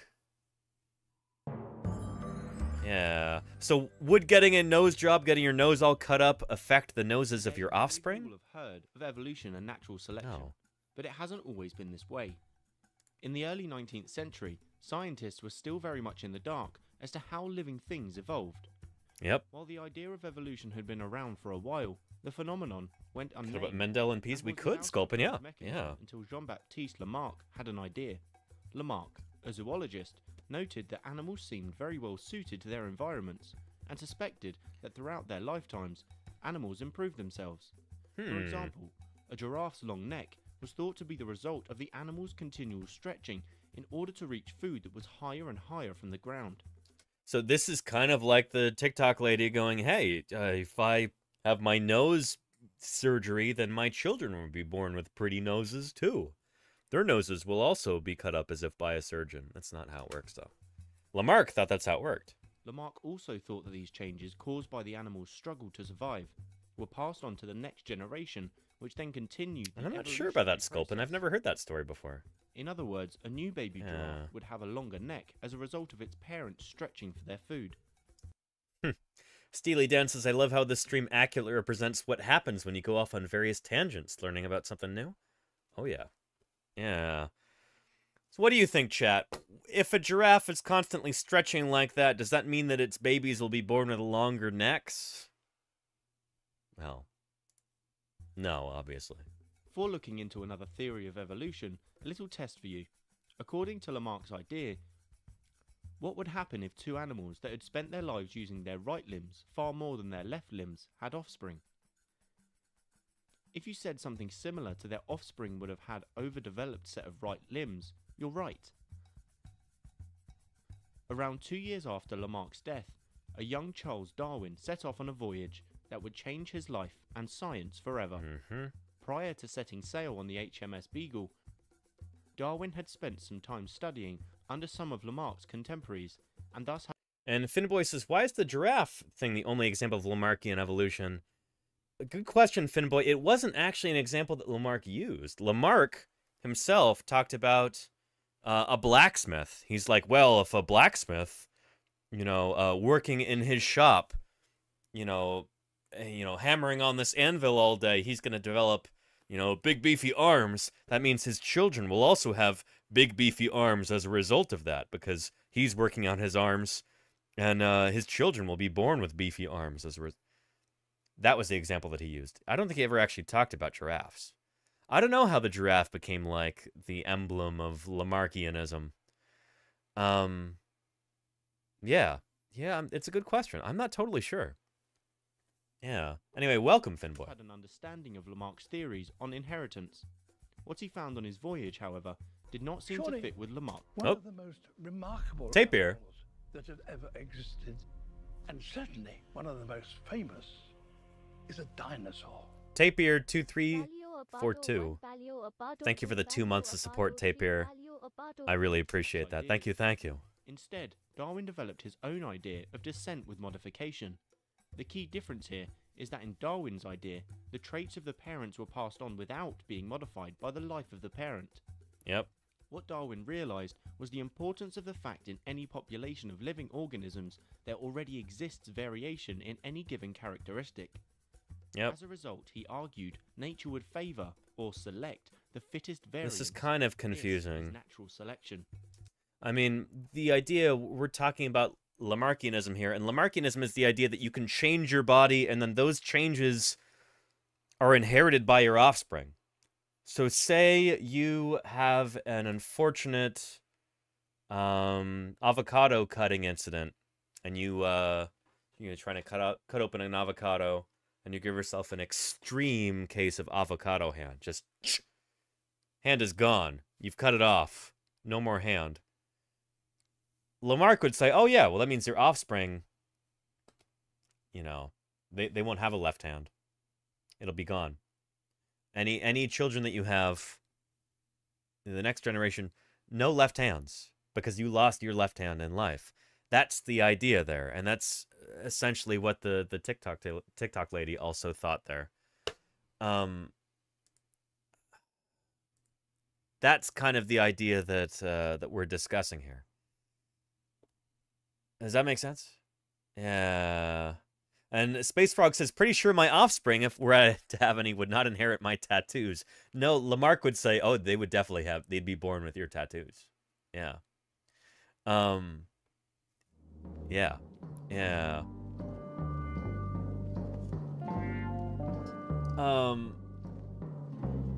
And there you go, HD, yeah. And there you go, Sculpin, yeah. Easy there, careful, careful. PG channel. But yeah. And Pepe the Dwarf says, epigenetic changes to DNA are passed on. See? In a very, very narrow band of circumstances, epigenetic changes can be passed on. But it's not like the loss of a limb or the presence of tattoos or something like that. Does that make sense? Yeah. You know who you should talk to about epigenetic changes? Somebody who would know far more about that than I would is Balint at Science Streams. Check out his channel. Here, we're going to continue this video, and I'm going to change the battery on this light because it's dying on me. Here we go. By fitness, Darwin meant the ability of an individual to survive and to pass on its characteristics to the next generation. Over time, changes in the characteristics of a species could occur. He also proposed that the changes within a species occurred very slowly through a gradual process. In the case of the giraffe neck, natural selection would continually favour giraffes with longer necks, so that over time the average neck length in the population would gradually increase. Following over 20 years of work, Darwin eventually published his idea of evolution by natural selection, after another man named Alfred Russel Wallace wrote him a letter saying that he had thought of the exact same thing. Anyway, we'll talk about Wallace another time too. But the idea is that inheritance happens through genes. You know, not through some sort of mystical thing that whatever happens to your body, your children also inherit. It's instead, the way that your body forms is based on your genes. And those genes are inherited by your offspring, and they're mixed with your mate when you reproduce to create kind of a, you know, a mixture of those two. And those are the genes that your offspring inherit. So yeah. And Murph, behavior leads to morphology by placing the organism under novel selection pressures. Yes, but that happens between generations. The changes don't happen during an animal's lifetime. The changes all happen when those genes are mixed during reproduction. Does that make sense? Yeah. So evolution does not happen during an animal's lifetime. Evolution happens between generations. Offspring are born a little bit different from their parents, and their offspring are born a little bit different from them, and so on and so on. That's how change occurs. Just like you're not identical to your parents, and your parents are not identical to your grandparents. That's how evolution works. You know? Yeah.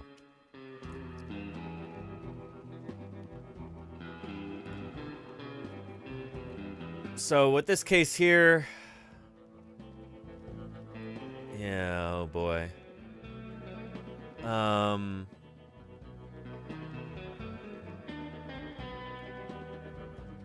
Where was her name? I want to see if I can find this.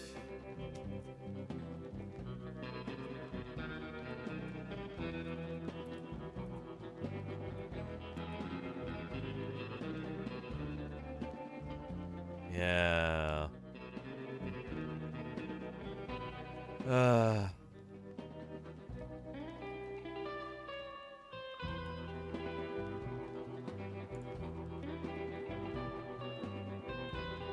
I guess my whole point with this is that nobody's used the word heredity. Okay. Lamarck, maybe?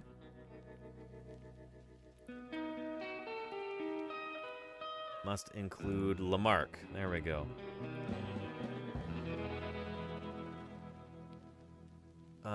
Most of these are in other languages. Portuguese, for some reason. English language results, please. Yeah. Anyway. Yeah. She underwent plastic surgery so that her children would inherit a new nose. Yeah. Anyway. Marry someone with the good news. There you go, Galrox, yeah. Yeah. Or at least have kids with somebody with a good nose. I suppose the marriage part is not what results in the... Anyway. Yeah.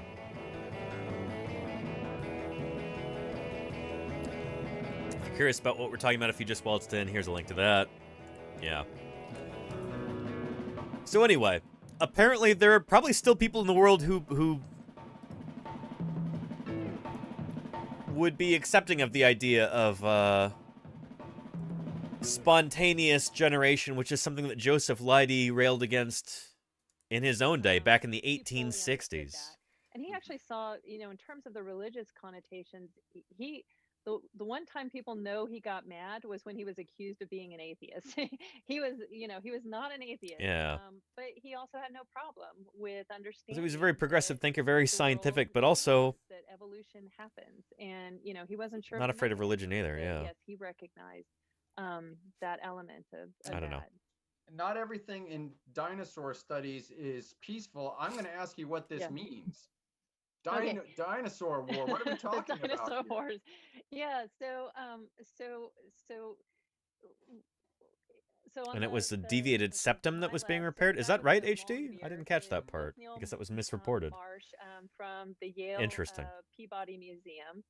And to the right is Edward Drinker Cope, who Cope was actually associated with the Academy of Natural Sciences, and he was a student of Leidy, really. He begged his father to take him to Leidy's lectures at Penn when he was a kid. This is Cope so he here. grew up just hero worshiping right there. Leidy at some level. But both men were incredibly driven, driven in a sense of wanting to make names for themselves. And they saw paleontology, basically, they were both paleontologists at a time when paleontology was just getting started in the US. And what happened is they started competing with one another for access to fossil sites, for access to describing specimens. So we kind of talked at the beginning of this stream about Cope and Marsh. And Yeah, there's actually some misinformation here. Dynamiting, right? Yeah, I don't think they actually used dynamite. It was like sledgehammers that some of their crews used for smashing up fossils so the other couldn't get to them. But anyway. It's interesting, but Leidy himself never got into these sort of contentious battles. No, he did not, and he was actually really completely turned off by the whole acrimonious interaction between them. And you know, one of the sort of highlights is a horrible mistake that Cope made, and this really sort of made things even worse. Where there's this, you know, we have this long species, Elasmosaur, and he put the head on the tail. Oh yeah, we have an expression, pass backwards. Yeah. Well, so Marsh came in and said, you know, I think there's something wrong here. It's the reverse, and so they called on Leidy to actually to basically kind of adjudicate this. Right. And you know, the story goes that Leidy just silently went, took the head off the tail, and put it where it belongs, right? So he just saw right away that it was a mistake. So it's yeah. interesting, you know, here's this dinosaur wars between these two. They're out there doing this. Leidy, how does he establish himself as like the granddaddy of the dinosaur? You know, like that they would go to him, and what was he doing? He was collecting these fossils as well, but not involved in the wars. How did he get that stature? Well, so he was already very prominent in paleontology. So he was, you know, so he was really the first person to be describing these two are sort of the next generation, so to speak, coming along after him. Well, not quite the next generation, but you know, one of the frustrations for Leidy was that he could not compete with them, and he felt like, you know, aside from not wanting any part of, you know, this really acrimonious feud, and apparently there was so Leidy would himself go out west to collect fossils, and he would go out west, really, at a site out in I've Utah, never heard of this. Either Utah or Montana. There was some sort of altercation, and it's not clear what happened. It's not been spoken of apparently, but Leidy just said that's it, and he didn't want to have anything more to do with it. And one of the things that actually interested me about Leidy was watching a documentary about these bone wars, this war between Cope and Marsh, and you know, hearing this man who just walked away from it, right? He was the leader in the field.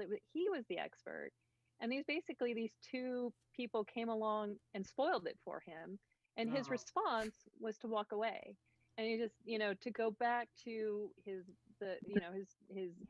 natural history in terms of just studying invertebrates. And these are later pictures of his here on the screen. These are some of his post-dinosaur work, but going back to description, going back to analysis. And what beautiful drawings too. So glad he didn't become a sign painter. Right. Well, you know, this is such an interesting, and you know, we do want to get to some questions. We want to talk a little bit about, you know, his legacy. But I mean, shoot, I'm jumping the gun here. This idea that, shoot, you know, Joseph Leidy, this great thinker, kind of the authority on fossil animals of North America, he ended up leaving that field entirely because of Cope and Marsh. Like these two knuckleheads who just had this horrendous feud, and there just wasn't room for him there afterward. And he just said, forget this. I'm not publishing on fossils anymore. These guys are too much of a nuisance. That's kind of crazy.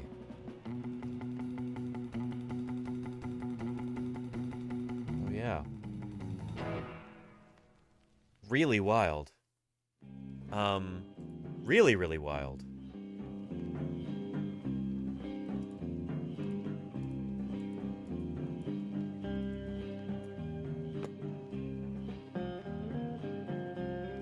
But anyway, one last video we'll watch on Joseph Leidy before we wrap things up. There we go.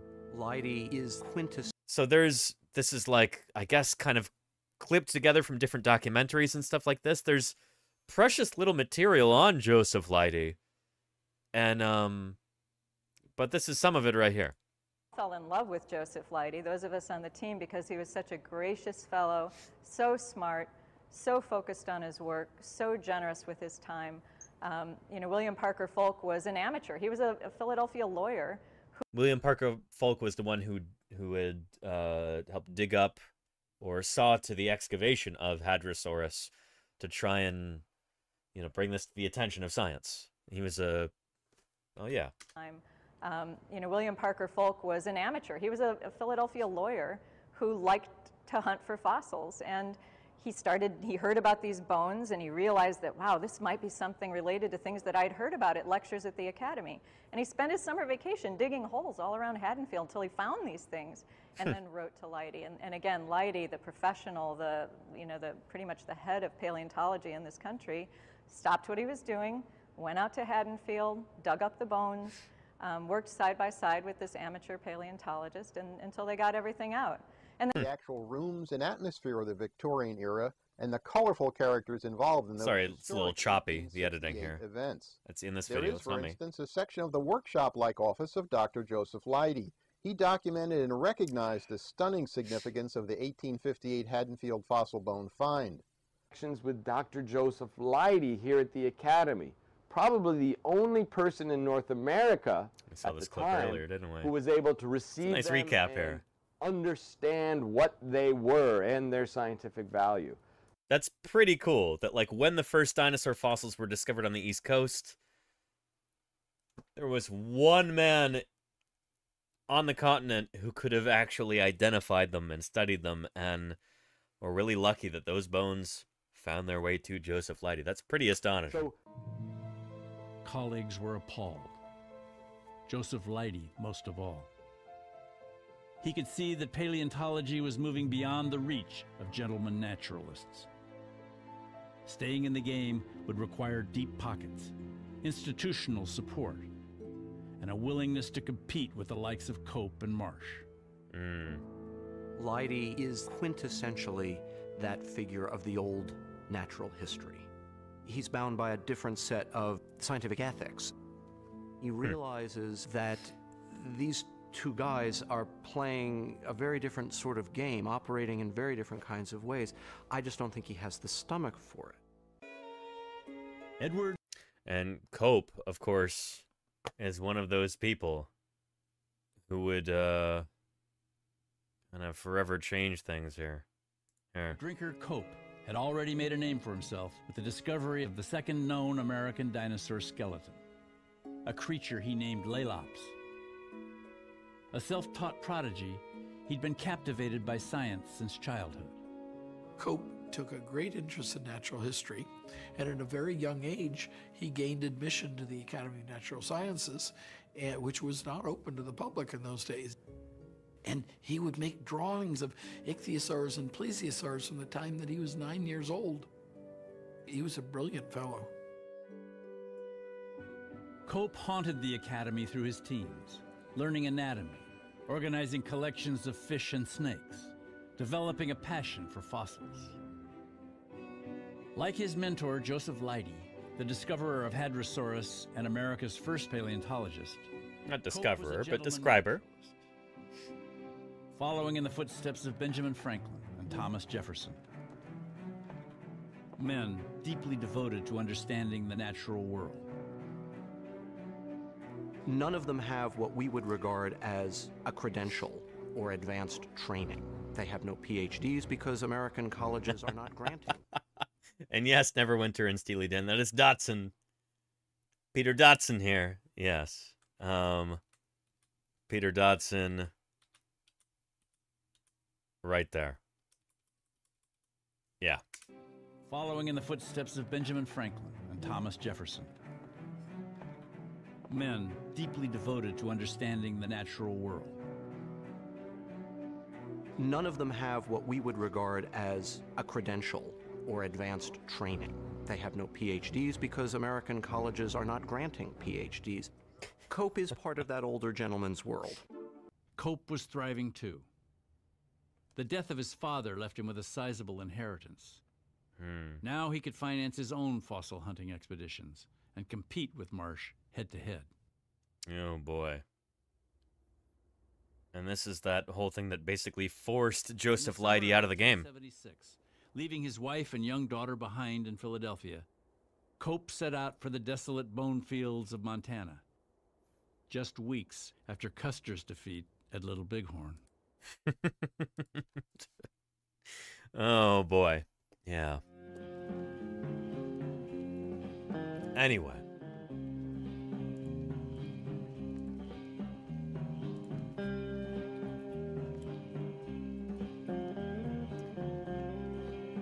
And with that, it's about time to wrap up this broadcast. But a very happy 200th birthday to Joseph Leidy, born September 9th, 1823. The man who described the first dinosaurs from the United States.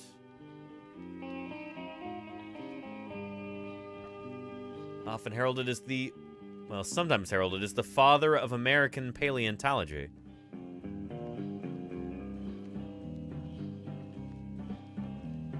Joseph Leidy, an important guy. And it's nice to see him recognized a little bit, because he really doesn't get enough attention here. Cope and Marsh often hog a lot of the credit. They were self-promoters. They were publicity hounds. Joseph Leidy, not so much.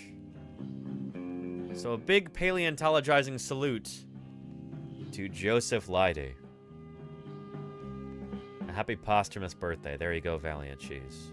Neverwinterful says, one of my all-time favorite scientists. Yeah. And I hope you learned a thing or two about him today. I hope you've got a newfound appreciation. There's a lovely book right here on Joseph Leidy, if you'd like to learn more about him. And there's a lovely video, too, which, again, I'll post a link to. A nice kind of long-form interview about him. That is right here in the chat. An interview on the life of Joseph Leidy, his scientific legacy, all that good stuff. If you missed that earlier in the live stream. So yeah. Yeah. Anyway, everybody, it's about time to wrap up today's broadcast. So let's go ahead and do that, shall we? Don't go away just yet. There's Deinonychus earlier, like we were talking about, that statue outside of the Philadelphia Academy of Natural Sciences. We're going to run our credits over that Deinonychus skull. And we're going to see who else is streaming science on Twitch right now. PaleoStream is. Let's go check out what PaleoStream is up to. Another paleo artist here on Twitch. There we are. Looks like he's drawing a giant Arthropleura, giant Carboniferous millipede. Very nice. Well, we'll go see what he's up to. Thank you to everybody whose names are appearing here in the credits. Those subscribers and resubscribers, the moderators, the gifters, the cheerers, the raiders. Thank you very, very much for your support. I could not do this without your help. I appreciate you very, very much. Hope you all have a wonderful weekend, and tune in on Monday for another exciting stream.